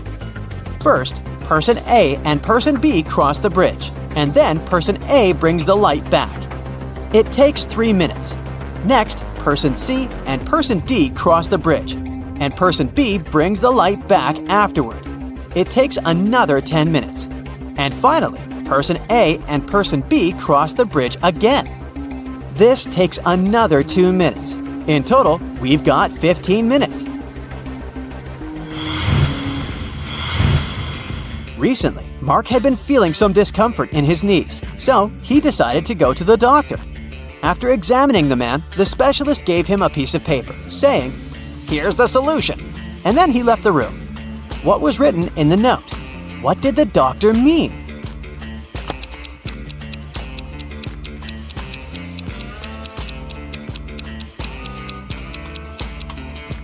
The treatment is a painless operation. The missing letters spell out pain. Thus, Mark should have a painless operation. Thomas was talking with his colleague, and she asked him how many kids he had. He answered that he had 3 children, and she asked him about their ages. Thomas replied, "The product of their ages is 72, and the sum of their ages is the same as my house number."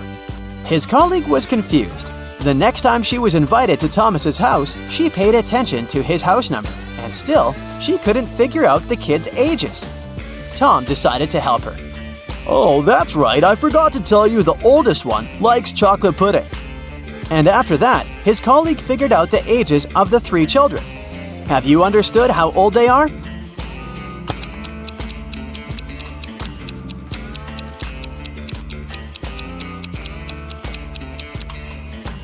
The kids are 3, 3 and 8. The key to this riddle is the colleague knows the sum of the children's ages, but she still can't tell how old Thomas's children are because she is stuck between several possibilities. To narrow it down further, only 2 sets of numbers that multiply to 72 share the same sum. And that's when the man reveals that his oldest child likes chocolate pudding. Only the latter of these 2 sets has a distinct oldest child. Imagine that you're in a dark room. There's a candle, a wood stove, and a gas lamp there. You only have one match. What do you light first?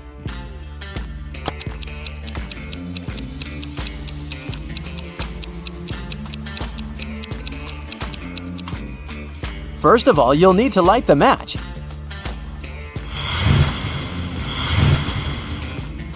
These 5 bags of gold all look identical. Each of them has 10 gold pieces in it, but one of the bags contains fake gold. The real gold and fake gold are identical in every way, except the weight.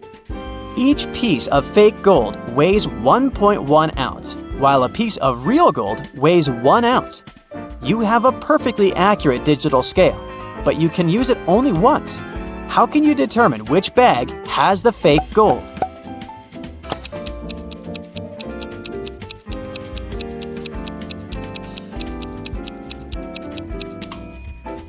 You should take 1 gold piece from the first bag, 2 from the second bag, 3 from the third bag, 4 from the fourth bag, and 5 from the fifth bag. If the number on the scale ends in 0.1, you'll know the first bag contains the fake gold. If the number ends in 0.2, then the fake gold is in the second bag, and so on.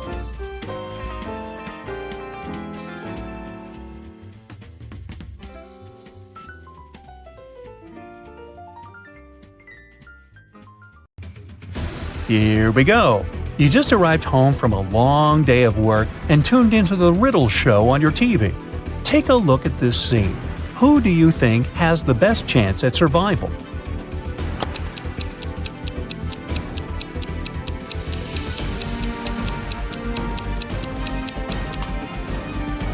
The 2 guys look pretty stuck in there, but the woman on the right might have a chance. The rope looks a bit loose around her body.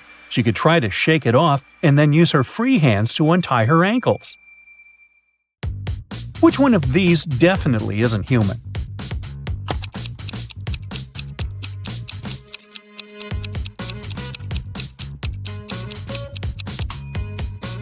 It's the guy on the left. If you look closely, you'll see that the skin around his eyes is green. Take a look at these 3 guys. Which one of them is going on a date tonight?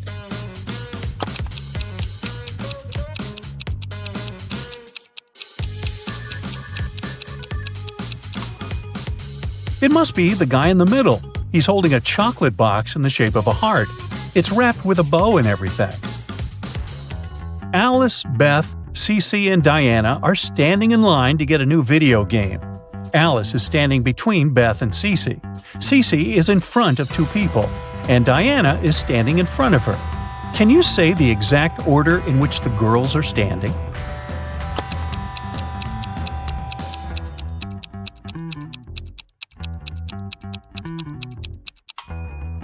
Let's see, there are 4 of them.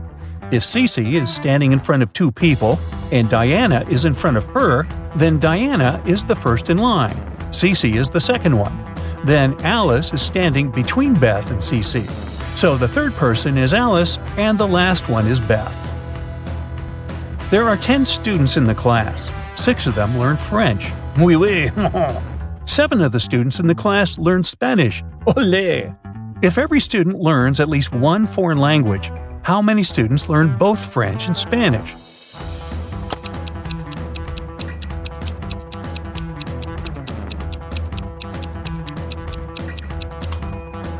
This is pretty simple math. 6 plus 7 equals 13.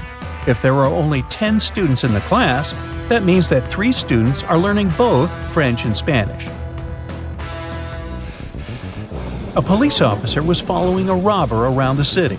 Suddenly, the criminal rushed toward a hospital and disappeared. When the police officer entered the building, he saw 3 people. One of them must be the robber, who had dressed up pretending to be a doctor. Can you tell who the criminal is?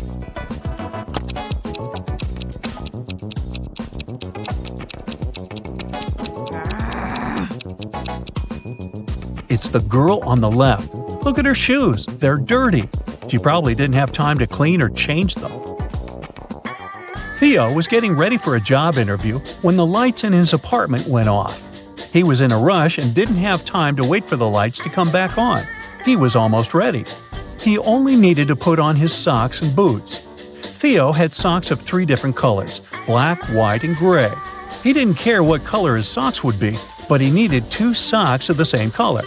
How many socks should Theo take to make sure there would be at least 1 matching pair?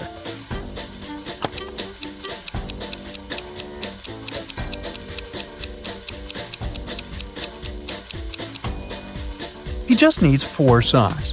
Even if the first 3 socks are different colors, the 4th sock will probably be either black, white, or gray, matching one of the others. Devin takes showers every day, but on even days of the month, he takes a long bath. During 1 year's time, how many baths does he take?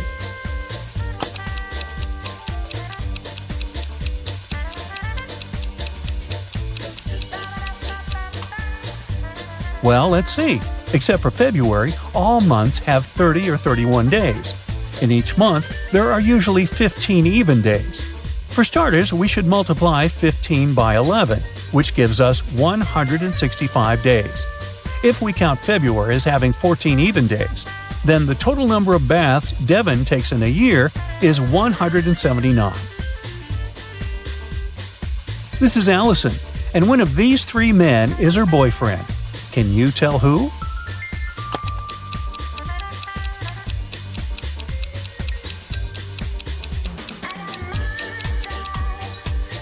It's the guy on the left. Look, they have matching tattoos. Bella landed in New York with a very ambitious career goal. But first thing she needed to do after arriving in the city was to find her apartment. There were many options to get from the airport to her apartment, but Bella decided to save money and go by bus. She had to purchase a ticket for $10, but a handsome guy popped out of nowhere and offered her a better deal. He said his plans had changed and he didn't need his bus ticket anymore. He offered to sell it to her for $6. Bella agreed and gave him the money, but it turned out to be a big mistake. Why?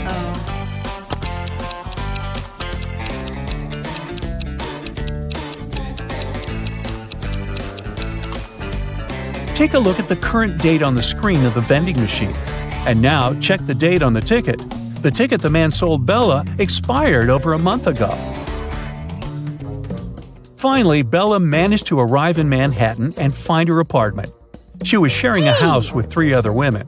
Bella introduced herself to them and went to settle in her room. She left her belongings on her bed and went to take a shower.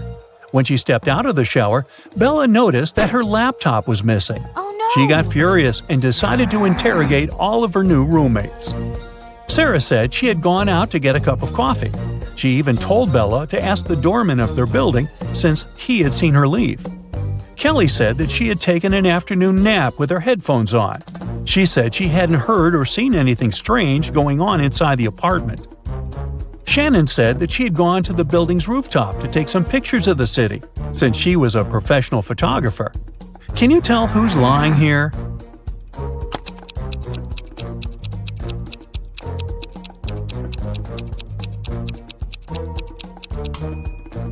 It's Shannon. Uh-oh. If you notice the sign on the lobby, the building strictly prohibits people from accessing the rooftop. Henry was backpacking through Italy by himself. One evening, around 8 p.m., he got very hungry and decided to look for a cozy restaurant to have some dinner. He walked into a traditional restaurant, only to find a customer and a waiter arguing over something. The customer was saying that he had ordered tomato soup, while the waiter was saying that he had only ordered a hot chocolate. Henry saw something that immediately showed him who was lying. Can you find out too?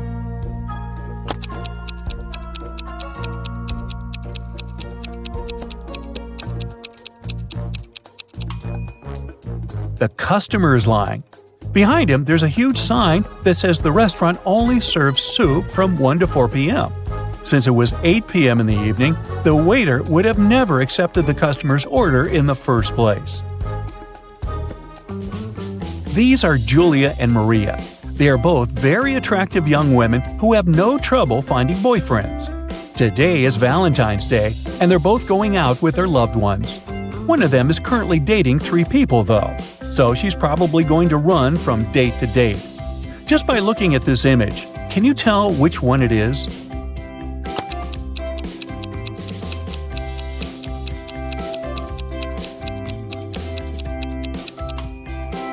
It's Maria, the one on the left. If you look at her workstation, she's got 3 presents lined up, one for each person she's currently seeing. Hey, who am I to judge?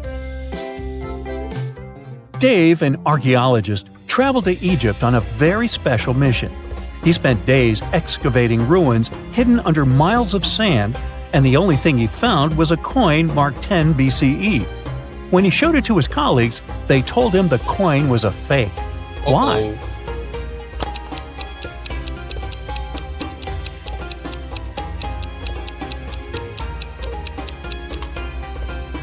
Well, because the designation BCE didn't appear until the beginning of our era.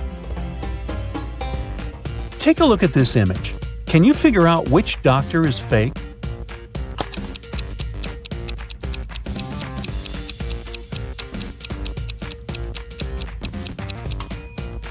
It's the guy on the left. He's got headphones wrapped around his neck. Something's not right there. Harry and Terry's girlfriends went away on a business trip for the weekend. During the whole time, the couples were texting and sending each other pictures. On Sunday morning, both girlfriends asked their boyfriends to send a selfie of where they were.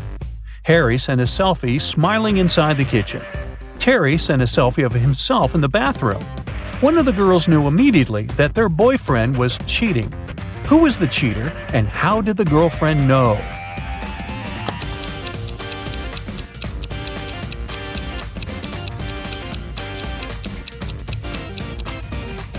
It was Harry. Look at the lipstick mark on the glass on the top of the kitchen counter.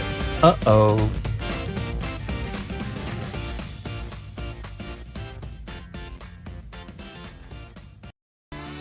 Mensa is a society for people with high IQs. Let's solve some challenging puzzles and test your IQ. We are at a birthday party and playing a fun game called musical seating. Guess whose birthday it is? 6 cozy sofas numbered from 1 through 6, and we have 6 guests. The seats are placed in a circle. Hit it, DJ! People start to circle around the sofas. When the music stops, everyone quickly sits down on the sofas. They make sure each sofa has just 1 guest. No squeezing next to a friend. As they settle in, everyone faces the center and the lucky person celebrating their birthday. Now here's how the circle of seating looks. 1. Meet Mike, who's not the birthday celebrant. He's seated right next to Susie. But don't expect Susie to be gazing at the birthday person. She's not seated directly across from them. 2. Julia, on the other hand, makes sure she's not cozying up next to Yuri. 3. Nat is a pro gamer and gets seated first. 4. Victor is 2 seats to the right of Julia. 5. Yuri, meanwhile, makes sure he's at least a couple of seats away from the birthday person. The million-dollar question is, whose special day are we celebrating today?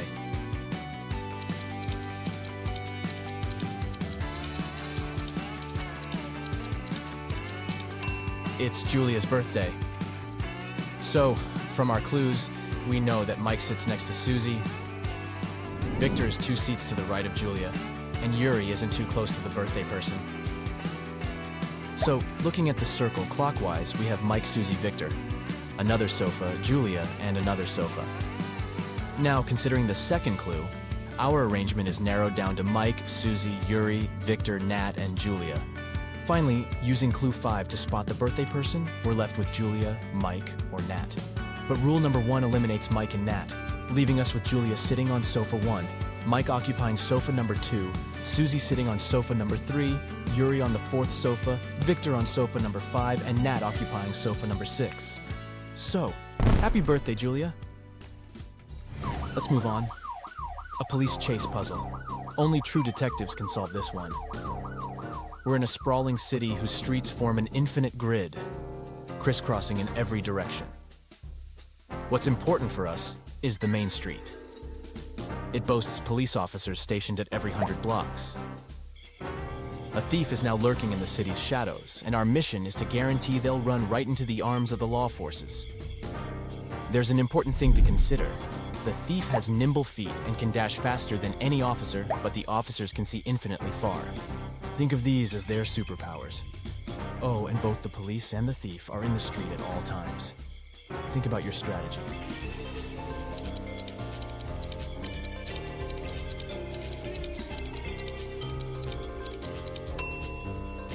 We will start by dispatching officers to patrol the streets, running perpendicular to the main street.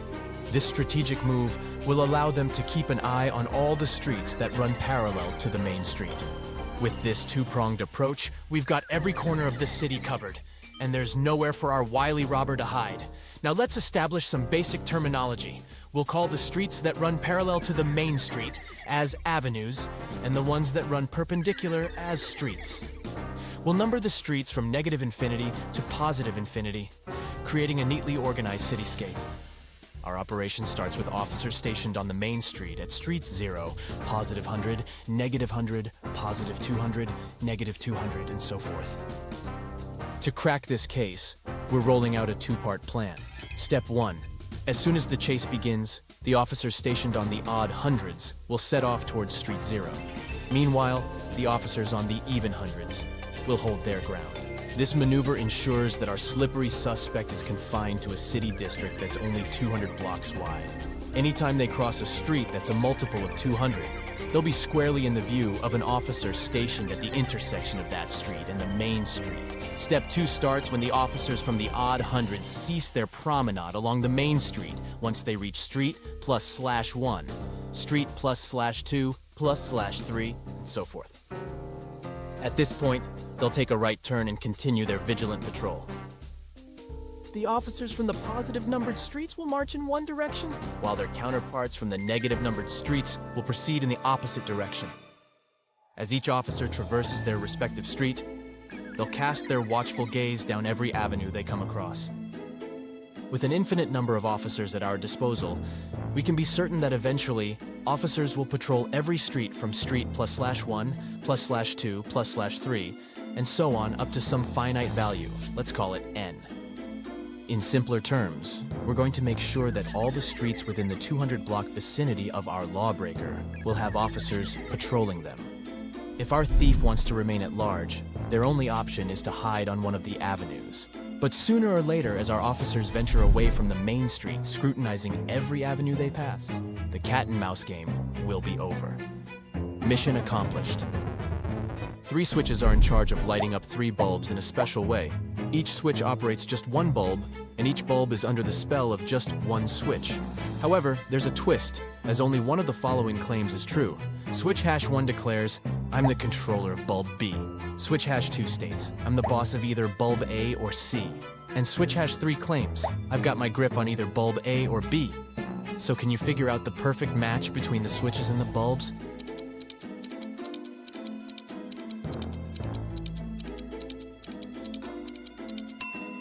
If you said switch #1 goes with C, switch #2 gets on with B, and switch #3 pairs up with A, then you solved the puzzle.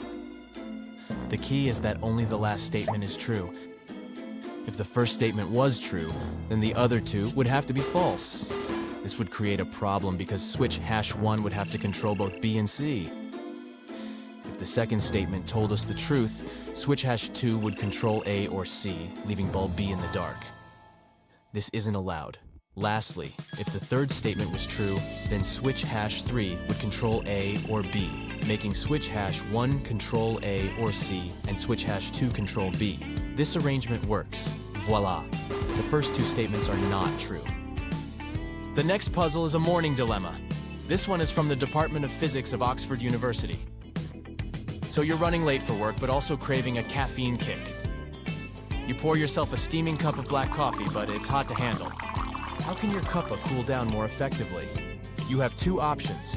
You can go all in, adding milk right away, and then patiently twiddle your thumbs for a few minutes before taking a sip.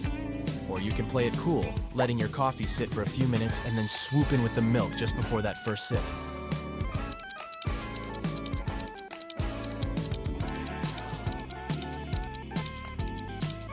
The winning ticket is the second option.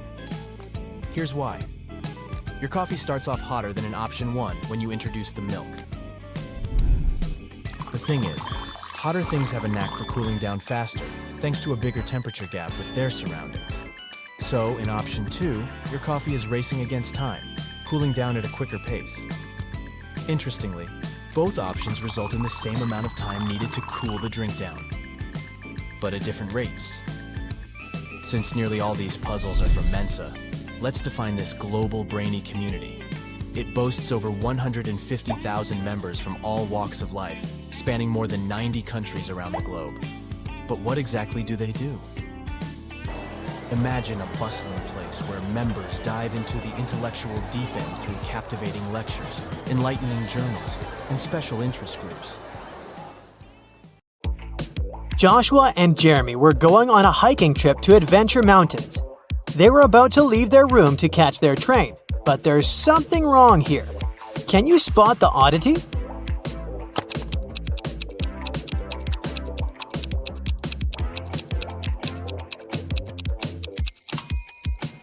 Well, they're going hiking, but Joshua is wearing shiny business shoes. Those will be too slippery on the mountains.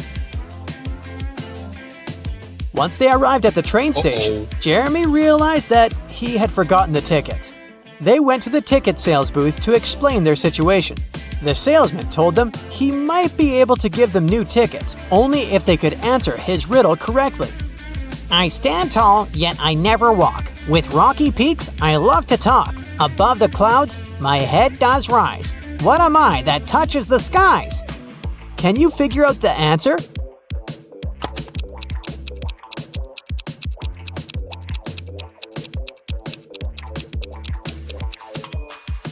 It's a mountain.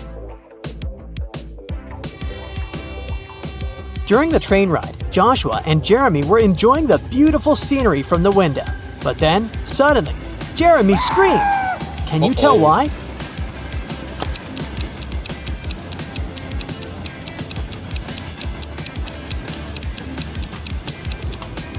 Take a look at the birds flying in the distance. Were you able to spot the small dragon flying with them? Well, Jeremy did. Joshua and Jeremy finally arrived at their destination. Before they started climbing up, they wanted to make sure their water bottles were full for the entirety of the hike. They saw 3 different drinking fountains from where they could fill their bottles. Take a look at them and tell me which ones they should pick.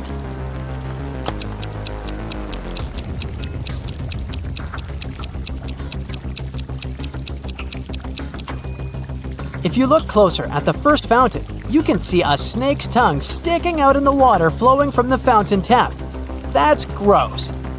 And the second fountain's water has a slightly yellow hue. That's a no from me, so they should pick the third fountain. Jeremy and Joshua were finally ready to begin their hike. There were 3 different hiking trails they could follow.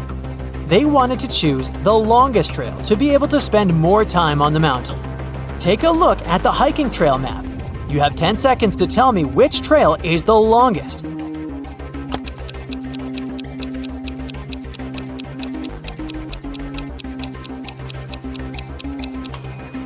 It's the second trail. During their hike, Jeremy wanted to take some photos for his social media account, so they decided to go off-path, deep into the forest. But suddenly, an elf stopped them and said, I am the guardian of this forest. I won't allow you to walk any further. Unless you know the answer to this riddle. I have cities but no houses, forests but no trees, and rivers but no water. What am I? Do you know the answer?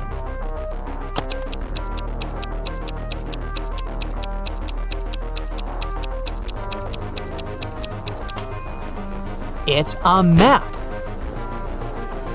It became dark before Jeremy and Joshua could get back on the hiking trail. They decided to spend the night in the forest, just in case. Can you help them pick which tree they should build their tent under?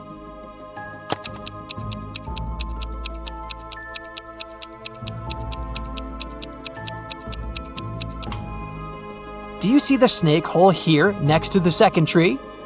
The consequences would be disastrous if they built their tent above it. And as for the third tree, there's a bee's nest on one of the branches, so it wouldn't be wise to pick that one. That's why they should pick the first tree. After completing their adventure and returning to their hotel room, Jeremy and Joshua started comparing the photos they had taken. But Joshua noticed that there were 5 differences in the photos they took at the same place. Take a look at them both here. Can you spot them?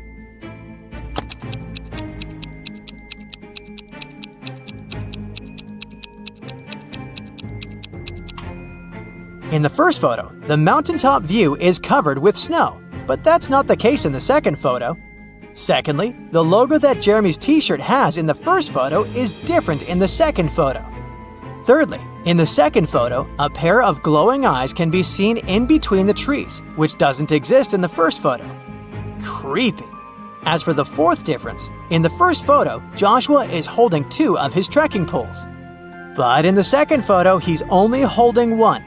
And lastly, in the first photo, there are 2 cable cars riding to the top of the mountain. But in the second photo, there's only 1.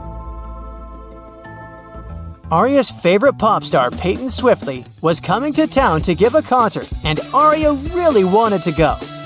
Unfortunately, tickets were sold out very fast, and Arya couldn't get one. However, after one of the ticket buyers returned their ticket, the ticket website announced they would give the ticket for free to the person who knew the answer to this riddle. I'm full of keys, but I can't open any locks. What am I? Can you help Arya out?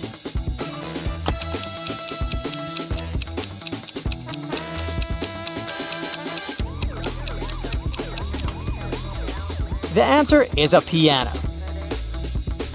Elsa was working at the HR department, and she was going to interview 3 candidates for the company's project manager position. But as soon as Elsa greeted them, she noticed that one of them was not human. Can you tell who?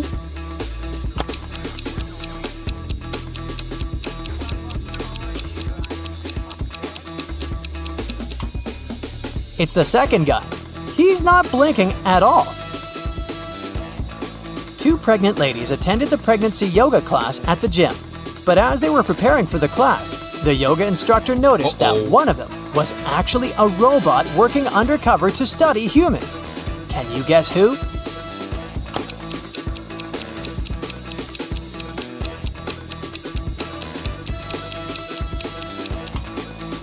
The second lady is holding an inflatable fitness ball. The weight indicated on the ball is probably just a joke because air cannot weigh that much. Meanwhile, the first lady broke the scales. She's very petite despite being pregnant. If she was a human, her weight wouldn't be able to break these scales. Brandon finally convinced his dad to give money to him to go camping with his friends, with only one condition. He wanted Brandon to send him a photo from the camping trip every day. But the first day he sent him a photo, his father could tell that Brandon lied to him, and he didn't go camping at all. How did he know?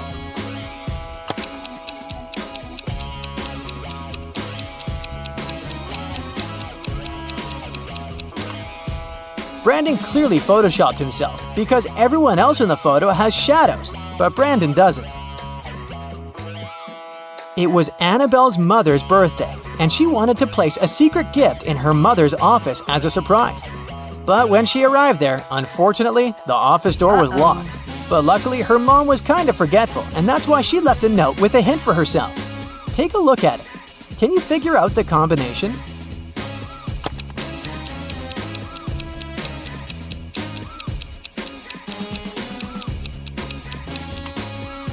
Each number is the number of lines in the respective letter.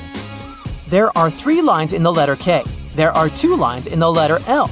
There are 4 lines in the letter E, and there is only 1 line in the letter I.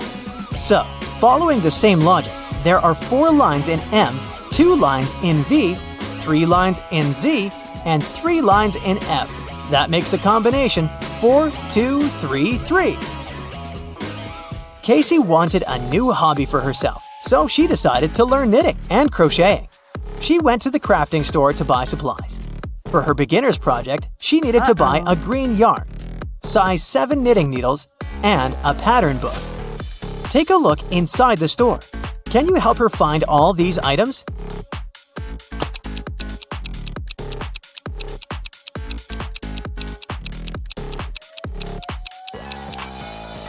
Here's the green yarn, here are the number 7 knitting needles, and here is the pattern book. Jackson went hiking in the woods, but when his cell phone ran out of battery, he couldn't use his navigation and got lost. He walked for hours and started to feel exhausted and hungry. Luckily, he finally came across a farmhouse with lots of apple trees. He wanted to pick an apple and rest there while he ate it. But then, suddenly the owner of the farm stopped him and said, "This is private property. You're stealing my fruits. But I'll let you eat that apple if you can answer my riddle correctly. I can fly without wings. I can cry without eyes. Wherever I go, darkness follows me. What am I?"